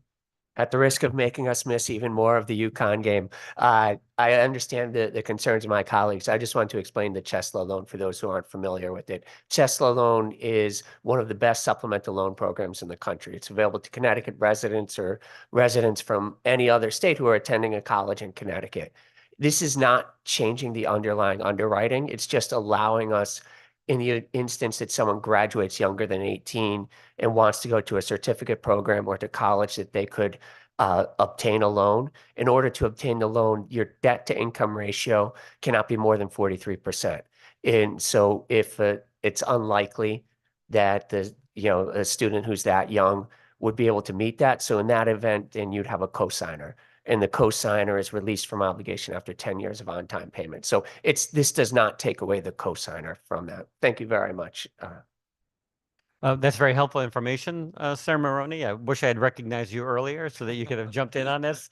I would also just say a couple of things. One is, according to Chesla's testimony, this is an ability that most of Chesla's most of the higher education financing authorities have in other states, and is also authority that the federal government currently has. And so I don't think it's as outside of the realm of what you see as common practice in most other places around the country. And then lastly, I would just say, I wish we lived in an environment where student loans were not necessary to sort of earn your degree. To me, it seems like the greater crime or harm would be to not make affordable student loans available when they become such an essential part of financing every student's higher education. And the notion that somehow we would not do what we can to make those student loans as affordable and accessible as possible to students who are ready to go to college and would go there but for securing a loan like this seems to be like a greater concern to me. But I'm grateful for Senator Maroney's response. It seems like there might be appropriate protections in place, even if we grant this ability to Chesla, as it's currently being utilized in other states and by the federal government. Are there any additional? Representative Weir. Thank you for the second time. I just, through you, Mr. Chair, may I just ask the good senator, so Senator, is that language about, I understand it's in the loan process, but is there an appetite to include that language about a cosigner, or just something that explicitly lays out in this bill that there are protections? Is there a way to do that add language to this bill that would make someone like me more comfortable knowing it's explicit that a 17-year-old has a cosigner or is required to have one to be eligible for this? Through you, Mr. Chair. I know if Senator Maroney's prepared to answer that question. If he is, he can answer. I mean, I would say that it's clear to me that that we're covering ground. I think that was not really covered in the public hearing, but that I certainly would commit to you to sort of work together with Chesla to see if we can come to some agreement that would alter the bill to offer the protections that you're looking for, the assurances you're looking for, and we can engage them in a bipartisan process to sort of see if we can resolve that, should this bill come out of committee. And that'll be a standing offer whether or not, the vote is unanimous or not, I guess, right? If the bill comes out, we can certainly work together to find that common ground. Thank you, Mr. Chair. And so I will remain a no today, but I'm looking forward to, if there's an opportunity to see that more explicitly and clearly laid out, I could be swayed down the road. Thank you. Are there further comments, Representative Arzino? Yes, one comment and a question. A comment, last year in education, we passed a bill requesting high schools to introduce financial literacy into the curriculum. And when we hear public testimony, we learn from high school students that they don't have the faintest idea of how debt is, how to open a bank account, how to manage a bank account. And so I am a little bit at odds with this legislation, and so I am a no for that. And I have a question: if today, without this legislation, high school student graduates at 17, can he apply for a loan with a cosigner? Do we need this legislation for a 17-year-old to access a loan? I'll just ask you very briefly. I mean, I think Chesley has made it clear that if they wanted to underwrite, if they wanted to loan to a 17-year-old, that they feel like this bill is necessary for them to accomplish that goal. There are other entities, I suppose, that they could go to get a loan. I'm not sure it would be for as favorable a rate as they get from Chesley, and I think that that's the ultimate goal. But I think that, you know, Senator Maroney certainly has outlined, you know, you know, at least, you know, the common practice that's in place to sort of ensure that Chesley doesn't make loans that they can't collect on, and that students are capable of carrying the load, and that cosigners, when necessary, are released from that obligation after 10 years of strong payments. Are there any additional questions or comments? Seeing none, I guess we'll call the roll, and I ask the clerk to call the roll call on item number 11, Senate Bill number 304. A motion has been made and seconded to JFS to the floor. Agenda item number 11, Senate Bill 304, an act implementing the recommendations of the Connecticut Higher Education Supplemental Loan Authority, LCO number 2971. Representative Haddad. Haddad votes yes. Senator Slapp. Senator Slapp votes yes. Representative Haynes. Senator Kelly. Representative Rochelle. Rochelle votes yes. Senator Mar. Senator Mar votes yes. Representative Arseno. Representative votes no. Representative Brown. Representative Case. Representative Cooley. Representative Cooley votes no. Representative D'Amico. D'Amico votes yes. Representative Farrar. Farrar votes yes. Senator Flexer. Representative Fortier. Representative Fortier votes yes. Representative Johnson. Representative Johnson votes yes. Representative Lanu. Senator Lopes. Yes. Senator Maroney. Maroney votes yes. Representative Paris. Representative Scott.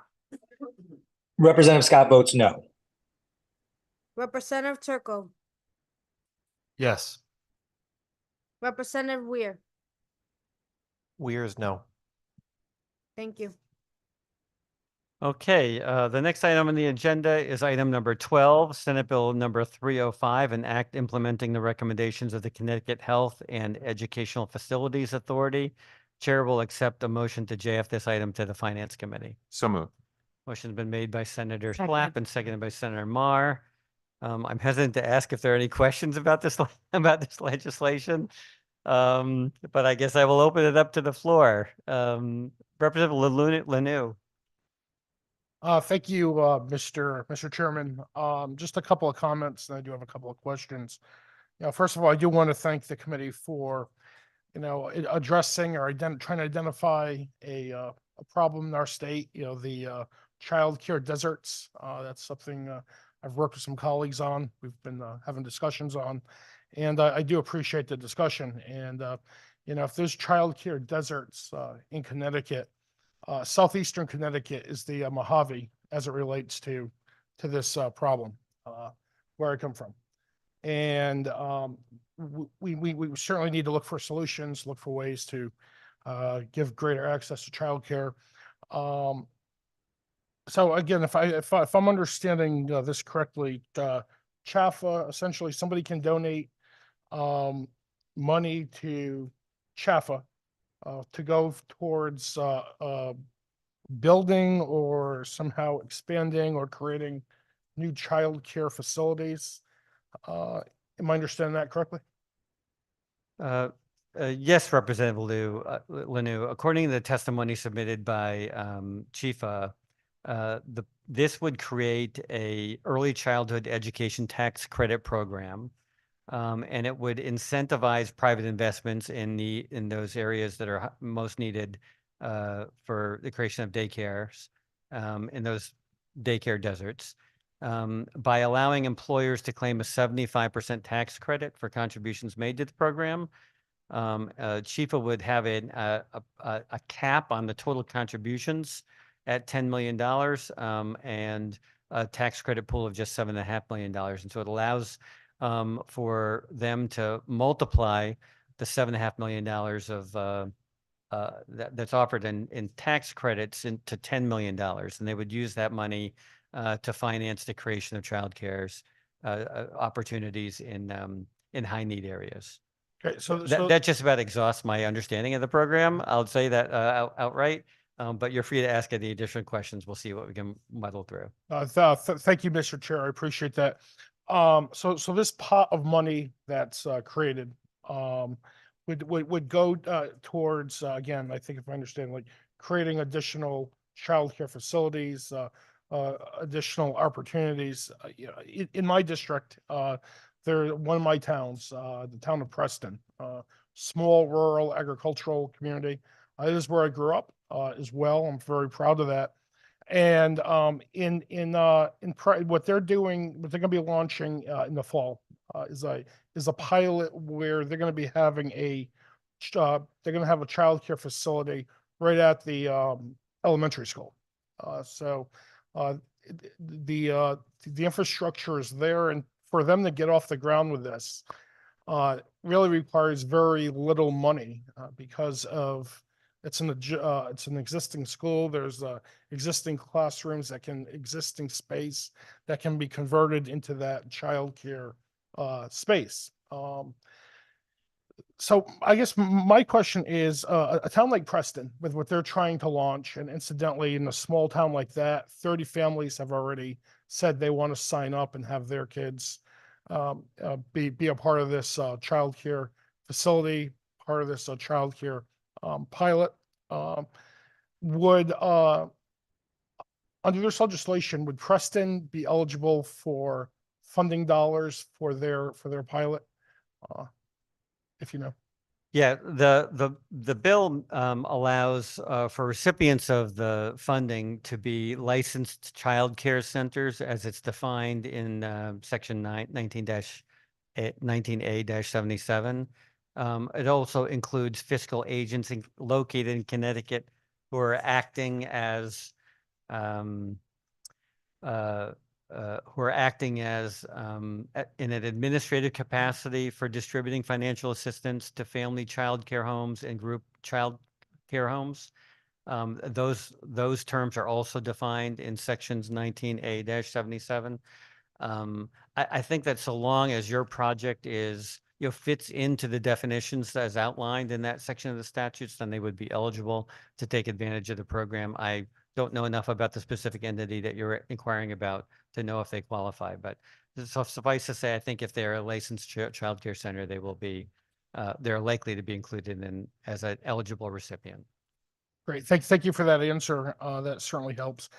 My other question is, so again, I've never been much of a math major here, but essentially they're taking in 10 million, they're returning 7.5, so there's going to be a pot of $2.5 million of money available to go towards funding these projects. Am I doing that?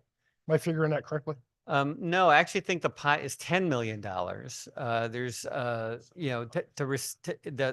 private entities contribute to the fund $10 million.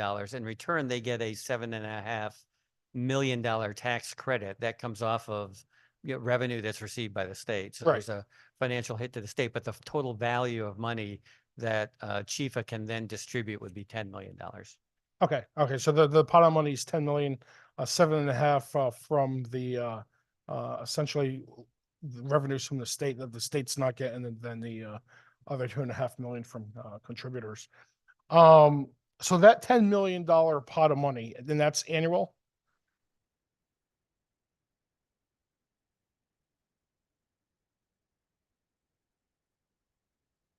I'm gonna ask I don't know if it's an annual program. I think this is do you have to answer that question? I'll ask our LCO attorney if she happens to know the answer to the question. Is this 10 million for each fiscal year. 10 million for each fiscal year? Okay, thank you for that answer. Now, as you know, I think there's different deserts, childcare deserts spread out within the state. Different regions, different towns, different cities. Is there, and I couldn't find it, but is there any sort of criteria set up in this legislation that determines what's most crucial, what's the priority in funding, what gets funded first, where does it get funded first? Is that criteria or foundation laid out anywhere in the legislation as far as how they make those awards? Yes, I think you'll find that on lines 12 through 17 of the bill. Okay. Thank you very much, Mr. Chairman. I appreciate those answers, and thank you. Thank you. Are there any additional questions? Representative Cooley. Thank you, Mr. Chair. My understanding is that the tax credit may be sold, transferred, or assigned in full or part a maximum of 3 times. So essentially, we're treating it like a carbon credit, making the tax credit into a commodity that can be traded or sold. Yes, I think that's correct. All right. That that seems to be kind of outside the norm. For me, that's a red flag. Thank you. Thank you. Are there any additional questions by members of the committee? Seeing none, why don't we ask the clerk to call the roll on item number, I'm sorry, one more, Representative Lanu? Sorry, Mr. Chairman, I do appreciate you mentioning lines 12 through 15. I did look at that where it does give a reference to a definition of a child care desert. But again, my question was more specifically beyond that. If you meet the criteria of a child care desert within all the different child care deserts within our state, is there a criteria established? What we're going to fund, how we're going to fund it is what's the preference to fund child care deserts? No, I don't see in the bill any further preferences other than to say that the loan would be limited to, agencies that are in those identified census tracts as outlined in the bill. I suppose if there gets to be a wait list, then those projects would be funded in perhaps subsequent years of the program, but we're limiting the program to, at least initially, to just $10 million a year to limit the impact on the revenue loss of the state of Connecticut. Okay, I just want to make clear for the record, I do appreciate what's trying to be done here. However, just looking at this, if you meet the criteria of a child care desert, I'm not saying anything in the legislation specifically that says, here's the criteria, here's the priority within the child care deserts of who, where, what is going to get funded. That seems to be silent in the legislation. If this moves forward, I'd be more than happy to see if we can work on that to be able to establish more criteria within the child care deserts to make sure it is an equal playing field to all those who fall within child care desert. But for today, for flagging purposes, I am going to vote no. Thank you, Mr. Chair. Thank you, Representative Lanu. Are there any additional questions? Seeing none, I'll ask the clerk to call the roll on item number 12, Senate Bill number 305. A motion has been made and seconded to JF2 Finance. Agenda item number 12, Senate Bill 305, an act implementing the recommendations of the Connecticut Health and Educational Facilities Authority. Representative Haddad. Representative Haddad votes yes. Senator Slapp. Senator Slapp votes yes. Representative Haynes. Senator Kelly. Representative Rochelle. Rep. Rochelle votes yes. Senator Mar. Senator Mar votes yes. Representative Arceno. Representative votes yes. Representative Brown. Representative Case. Representative Cooley. Representative Cooley votes no. Representative D'Amico. D'Amico votes yes. Representative Farrar. Farrar votes yes. Senator Flexer. Representative Fortier. Representative Fortier votes yes. Representative Johnson. Representative Johnson votes yes. Representative Lanu. No. Senator Lopes. Senator Maroney. Maroney votes yes. Representative Paris. Paris votes yes. Representative Scott. Representative Scott votes no. Representative Turco. Turco votes yes. Representative Weir. Weir is no. Thank you.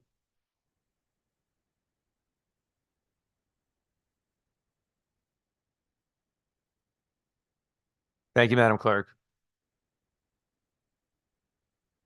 We're going to stand at ease for just a second. Thank you. Just checking in with the clerk on one item. Before I call the next item, item number 13, I'll just say, it's 1:30. And I want to give members who aren't in the room an appropriate chance to vote on these items. And so we've agreed that we'll hold votes open until 3:30 today. And we previously said 2 o'clock, but we'll give people some extra time, make sure they get in to vote. So the votes will be held open until 3:30. The next item on the agenda is item number 13, House Bill number 5340, an act allowing third-party victims to participate in an investigation or disciplinary proceeding by an institution of higher education. The chair will accept a motion to JFS this to the floor and reference LCO number 3037. So moved. Actually, the motion's been made by Senator Slapp and seconded by Representative Haynes. Are there questions about this item? I saw there's some JFS language that is predominantly offered to clarify some technical issues that came up in conversations with Title IX. It doesn't change the underlying intent of the legislation, but just wanted to more carefully delineate the expectations of services that might be provided or not provided to non-university community members who make allegations and complaints from members of the community. That certainly was the intent. This language is a good faith effort to sort of meet those technical requests from institutions.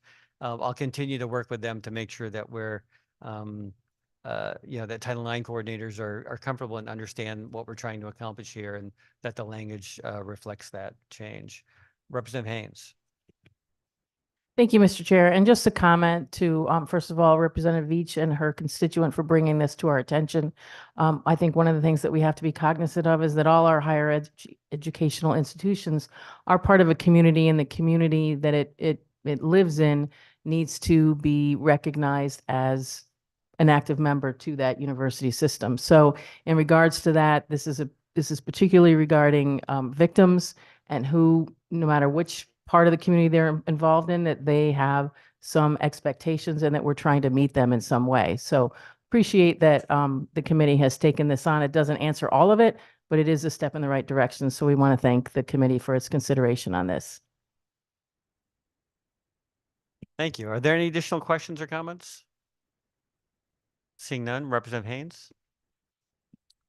And if there isn't any objection, we'd love to put this on consent. Thank you.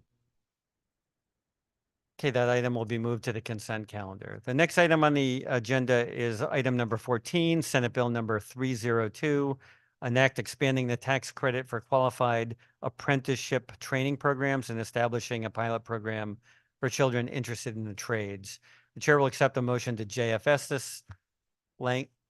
I have a motion to JFS this up front from Finance from Representative Haynes, and it's seconded by Second. Senator Mar. This is LCO number 3047. Is there any comments on the legislation? I think there is. Actually, Representative Farrar. Thank you to the chair. I did just want to ask a clarifying question in the language, if I can, about the JFS language. On lines 67 through 70, I guess I'm slightly confused because the language starts in saying that the apprentice and taxpayer participate in a qualified apprenticeship training program, but then the JFS language seems to change that, indicate that is not a qualified apprenticeship training program. Could you clarify what the language change is meant to do? Is it meant to allow these tax credits to go to non-qualifying apprenticeship training programs? That's a good question. I'm going to refer that question to our LCO attorney, who might be able to answer that highly technical question. Thank you. That was actually part of the original bill. Those two exclusions on this section of the statute. I'm sorry, could you put your microphone on? I Oh. can't hear you. Sorry, is It's that okay. better? Yes, thank you. That was actually in the original bill, and this section of the statute actually provides 3 different types of tax credits. So when we're opening up the apprenticeship programs, we excluded the tax credits allowed in subsection A and in subsection B, so that those programs it wouldn't double their tax credit. So they're entitled to their tax credits in subsection A, and in subsection B. Subsection C opens it up to other types of apprenticeship programs. So to be clear, in the other sections, there is no mention of non-qualified apprenticeship programs. This is a third section that provides tax credit to those non-qualified ones. Is that accurate? No, it's not a tax credit they're all tax credits for qualified apprenticeship programs. Subsection A is a qualified apprenticeship program in the manufacturing trade. Subsection B is a qualified apprenticeship program in plastics or plastic related trades. Subsection C with the new language in that subsection opens it up beyond the construction trades into all other qualified apprenticeship programs. And so in order that the manufacturing trades and the plastic related trades don't get double tax credit, we're excluding those qualified apprenticeship programs that already have their own tax credit programs. Thank you. Thank you for clarifying that and clarifying the distinctions between each segment of the bill. I really appreciate it. And thank you to the chair for allowing that question. Thank you for allowing me to have the LCO attorney answer that question.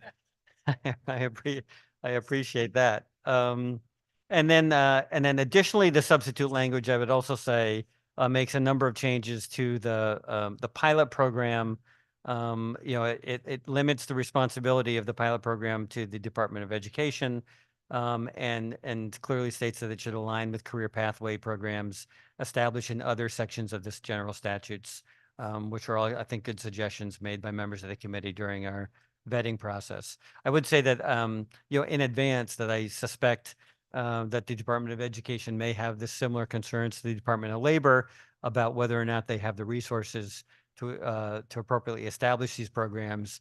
And so this program this bill may in fact draw a fiscal note at some point, and we'll work to identify that impact if it should arise, and see what we can do to meet those needs by the department if that's the case. So are there any additional questions or concerns? Questions? Seeing none, why don't you make your motion? Thank you, Mr. Chair. I'd like to make a motion to move this to the consent calendar. I'm just gonna check to make sure that's okay with members. It appears that's agreeable, and so without objection, we will move this to the consent calendar. That's the end of the road for the agenda. I think the only thing that we have left to do is to vote on that consent calendar. And so I'll ask the clerk to go through the items that are on the consent calendar and then call the roll for that consent calendar.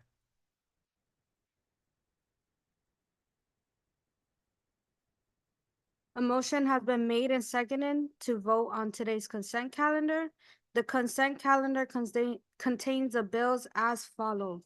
House Bill 5237, House Bill 5341, House Bill 5363, House Bill 5338, Senate Bill 13, Senate Bill 303, House Bill 5340, and Senate Bill 302.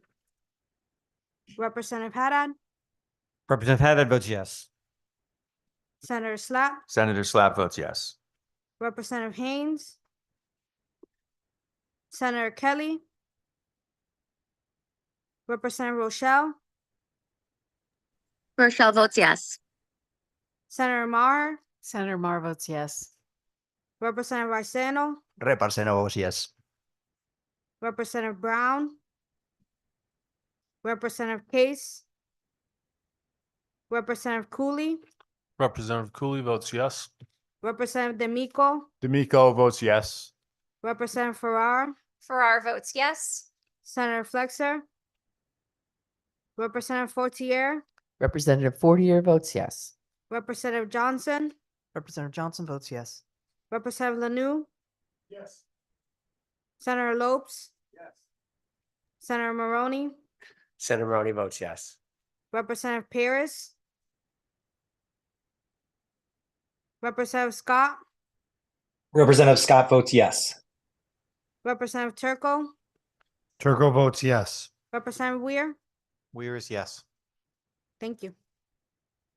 Thank you. That concludes our business, except for some thank yous. I mean, and I'm going to say that despite the fact that there's a UConn basketball game on, I know that we will all stop for a moment to thank a lot of the staff who have worked very hard to make sure that our committee runs and runs well. And so before I get to their names, I just also wanted to thank our ranking members, Senator Kelly and Representative Haynes. I mean, I think that we have a very strong working relationship. I think that we're able to achieve a lot of consensus on this committee and move a lot of important bills. This is not a committee that does measures its work by volume, but by quality. And so I appreciate the fact that we've moved out a number of pieces of legislation that I hope will move through the rest of the legislative process, and consider Representative Haynes and Senator Kelly our partners in that effort. And I also wanted to thank my co-chair, Senator Slapp, as always, very diligent and helpful in helping us through the process, and other members of the screening committee, which include Senator Mar and Representative Rochelle. Our staff, I relied on Noreen Hashmi, our legislative commissioner's office attorney, to answer some questions, and she does a great job for us at sort of making sure that not only are bills drafting correctly, but to answer questions that the chair does not know the answer to. So I appreciate that. From the Office of Legislative Research, Jessica Callahan and Alex Rieger. Thank you very much for all of the assistance that you provided. Alex is moving on. He's taken a job elsewhere so this is his last hurrah in this committee, but he's not in the room, I guess, but I wanted to thank him. I wanted to thank him for his work. It's very helpful to us. And from the Office of Fiscal Analysis, Sarah Bourne and Dan Dilworth, who help us understand the fiscal impact of the bill. We have a number of caucus policy staff who work with the screening committee to make sure that we know what we're doing, and they include Manny Mirasotis from the Senate Democrats office, Emily Zambrella from the House Democrats office, Jared Pico from the Senate Republican office, and Connor Farr from the House Republican office. They're very helpful to us in understanding what our goals, help us achieve our goals. Thank you to our assistant clerks, Patrick Buckley and Chris Paratori. You help make sure that our meetings run smoothly and are accurately recorded. And from my perspective, though, like one of the most valuable people to our committee is our clerk, She's also my legislative aide, Jazeera Perez Acevedo. Thank you very much for your work and helping us keep on schedule and for all of the assistance that you provide to this committee and to me personally as we work so diligently to do the people's business. I'll ask Senator Slapp if he has any additional comments. Thank you, thank you, thank you. It's a privilege and honor working with everybody. It's not our committee, it's all of our committee. And so we do the work collaboratively, respectfully, and I think we got a lot of good things done. This session, I hope to see everybody back here next year in January, if I'm allowed to say that. So anyway, and Jazz, thank you. You're the best. That'll do it. Go Huskies.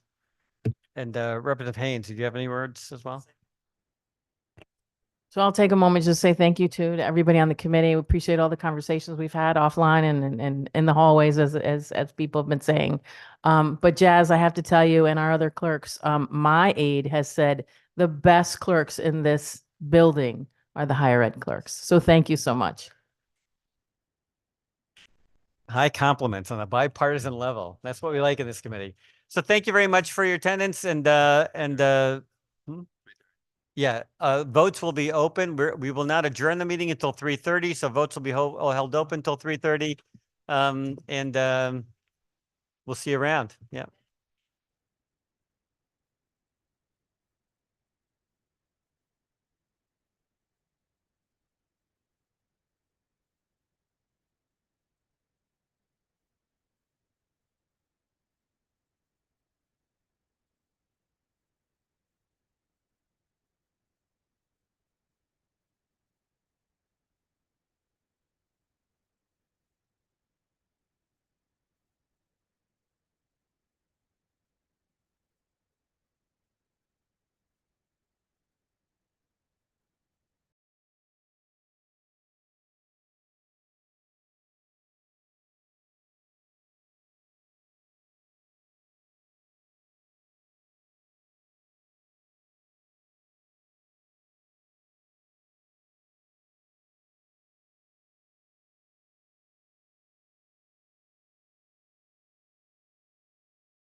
Hey, Jazz, this is Representative Scott.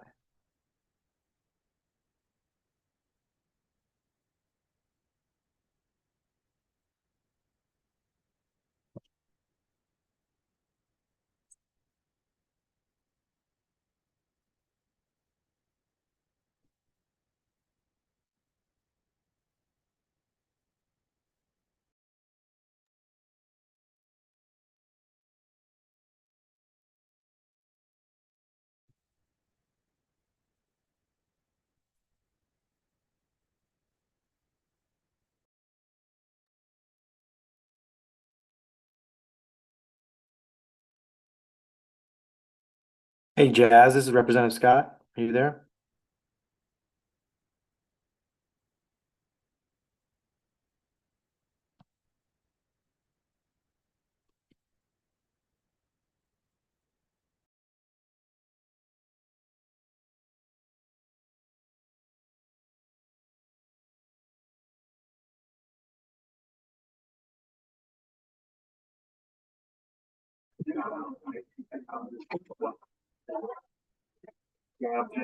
Thank you.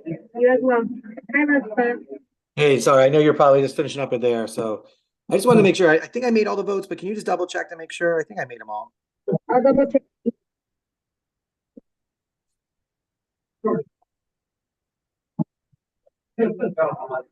Sorry, I was just. Yeah, no worries.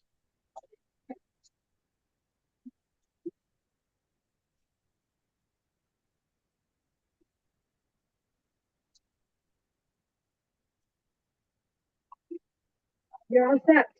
Awesome. Thank you so much. Appreciate it. We'll see you soon. See you soon. Bye.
Thank you for all your help so far this session. Very smooth going on committee. Is there substitute language you have to know? I came late on agenda items number 2 or 3. That rules answers.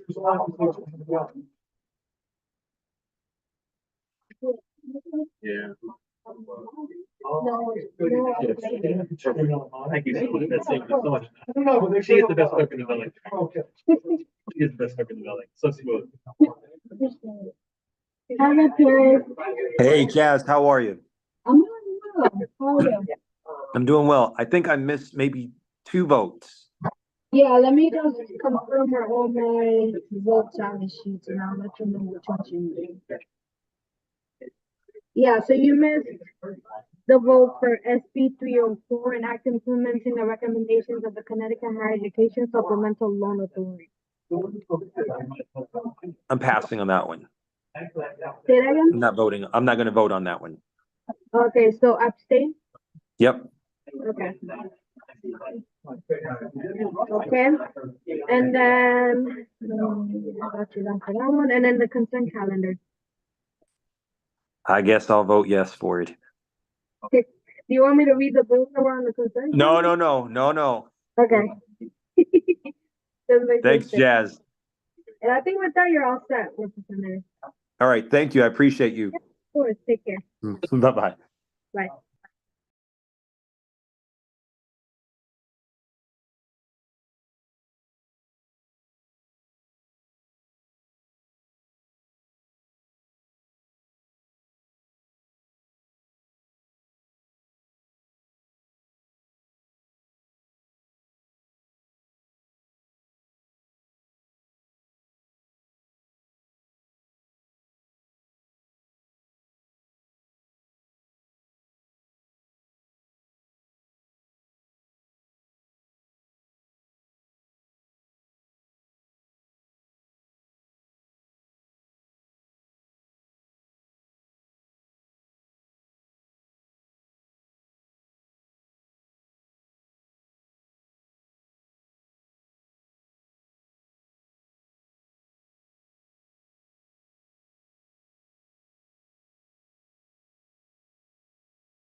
Jazz?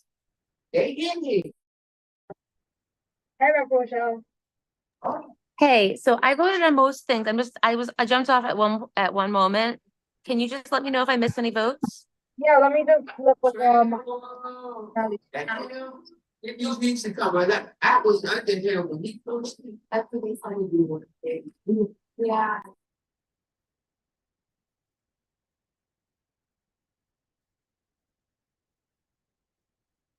Nope, I got you for everything. You're all set.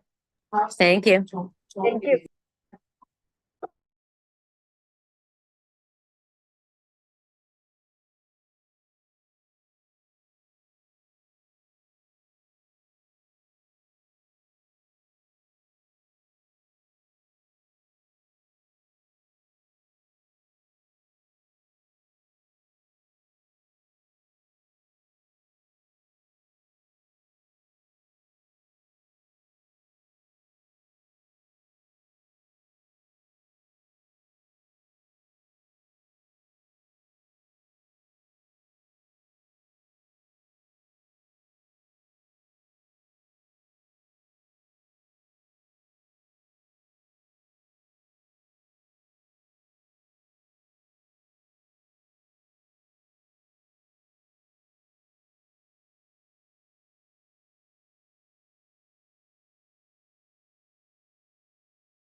sir. Hi, Madam Clerk, how are you? Doing well. Okay, so I need your vote on a couple, well, all of the agenda items. So the first one was 5126, and that concerning post-secondary education opportunities in the state. I vote yes. Okay. The next one is 5239, and that is expanding the Connecticut Collegiate Awareness and Preparation Program. 5239, yes. Okay, yep. Agenda item number 6, Senate Bill 203, and that concerning the consideration of familial relations during the admissions process by an institution of higher education. I vote yes. Okay. Oh, wait, I'm supposed to say Senator Flexer. Sorry, Madam Clerk, I forgot about that whole third person formalness. Then agenda item number 8, House Bill 5339, an act prohibiting the considerations of school disciplinary history during the admission process at an institution of higher education. Senator Flexer votes yes. Okay. The next one is agenda item number 11, Senate Bill 304, an act implementing the recommendations of the Connecticut Higher Education Supplemental Loan Authority. Senator Flexer votes yes. Okay. The next one is agenda item number 12, Senate Bill 305, an act implementing the recommendations of the Connecticut Health and Educational Facilities Authority.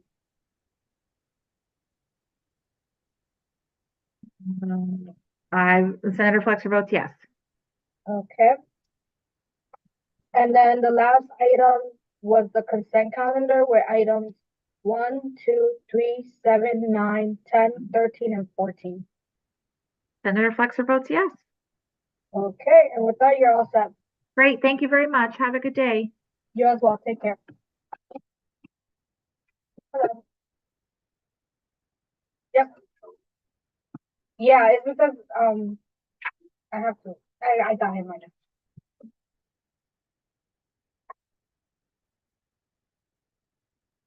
Sarah Kelly.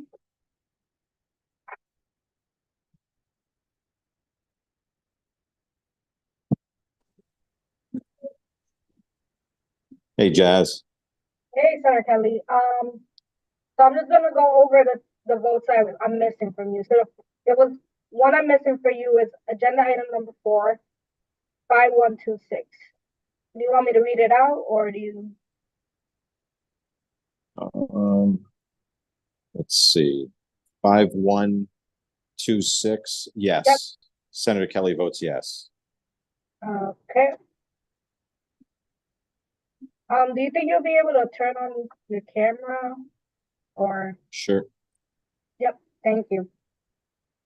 Senator so Kelly votes yes. Yep, got you down to that. The next one was agenda item number 5, House Bill 5239. 52. Yeah, I can read it. An act expanding the Connecticut Collegiate Awareness and Preparation Program. That's a yes. Senator Kelly votes yes. Okay.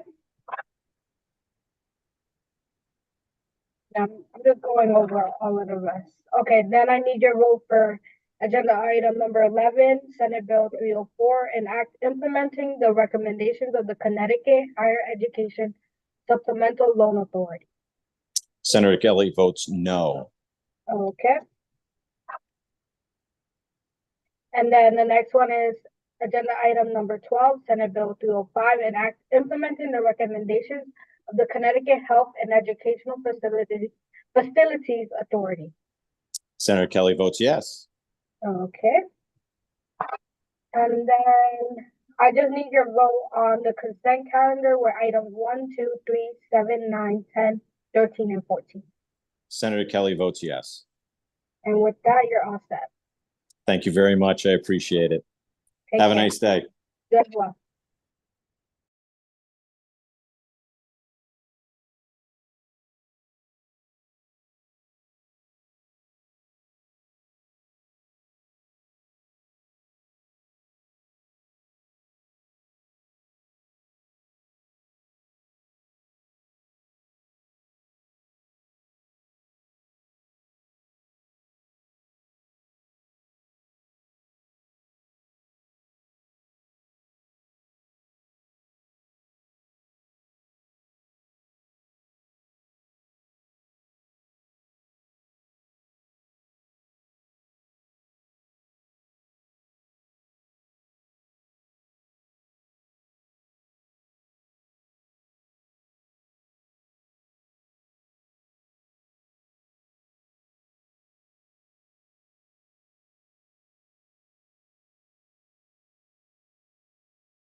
Hey, Jess.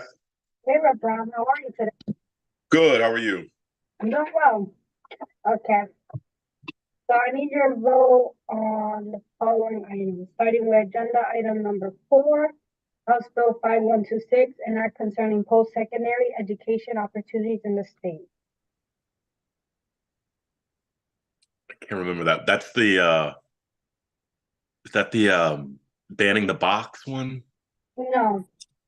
This is the okay, I know which one this is. Okay, yes. Okay. The next one is agenda item number 5, 5239, and act expanding the Connecticut Collegiate Awareness and Preparation Program. How did the chair vote on that? They voted yay. Yes.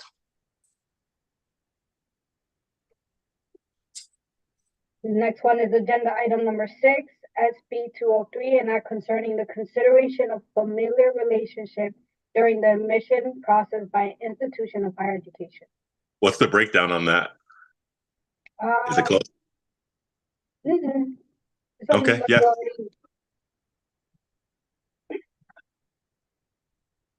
Next one is agenda item number 8, House Bill 5339, an act prohibiting the consideration of a school disciplinary history during the admission process at an institution of higher education. I think this is the one you were thinking of earlier.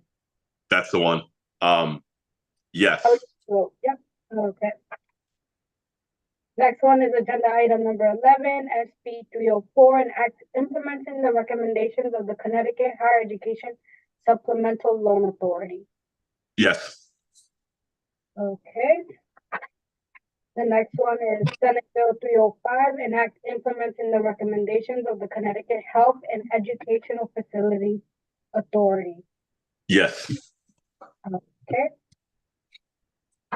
And then the last item I need from you is to vote on the consent calendar that had items 1, 2, 3, 7, 9, 10, 13, and 14. Yes. Okay, and with that, you're all set. Thank you, Jess. Yep, no problem. Bye. Thank you. Today.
How are you? Hi, Representative Case. How are you today? Good. That's You good. ready? Yep. So I'm just gonna list them out and you just let me know how you would like to vote. So the first one is agenda item number 4, House Bill 5126, and concerning Yes. post-secondary. Yep, okay. Agenda item number 5, House Bill 5239. You want Yes. me to read Yes. them out? I can tell you the rest of them if you want. No, I'm a 20 on 203. I'm a no. Okay, let me. So 203, you're a no, okay. And 5339. I'm a no. Okay, let me. And then a no on that one. The consent calendar is a yes. Okay. So you got them all? I think there was 1, 2, 3, 4 votes on the consent calendar. Is that right? There was item 1, 2, 3, 7, 9, 10, 13, and 14. So out of those agenda items. They're all good? And then you said for the rest, they're yes, except for the 2 no's. Yeah, what were the other ones? I thought it was just, were there just four votes? No, we had more. So there was 14 Okay. items on the agenda. So I'm still Oh, I missing. thought there was some on the consent. Okay, sorry. Yeah. No, you're good. So I still need your vote for House Bill 5239. How would you like to vote? Hold on. Yep. 5239 is a yes. Okay. And then I still need your vote for SB 304.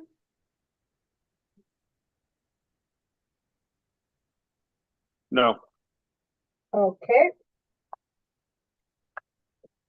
And then still need your vote for SB 305.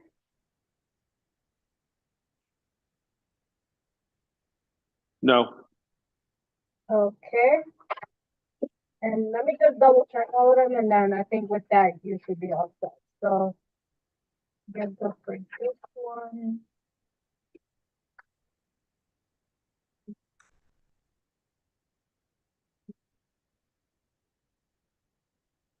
And you're all set. Hey, thank you so much. I hope I'm not the last one, am I? Yeah, you are, but that's fine. Oh, I'm sorry. Okay. Thank you. Bye. Take care. Bye-bye.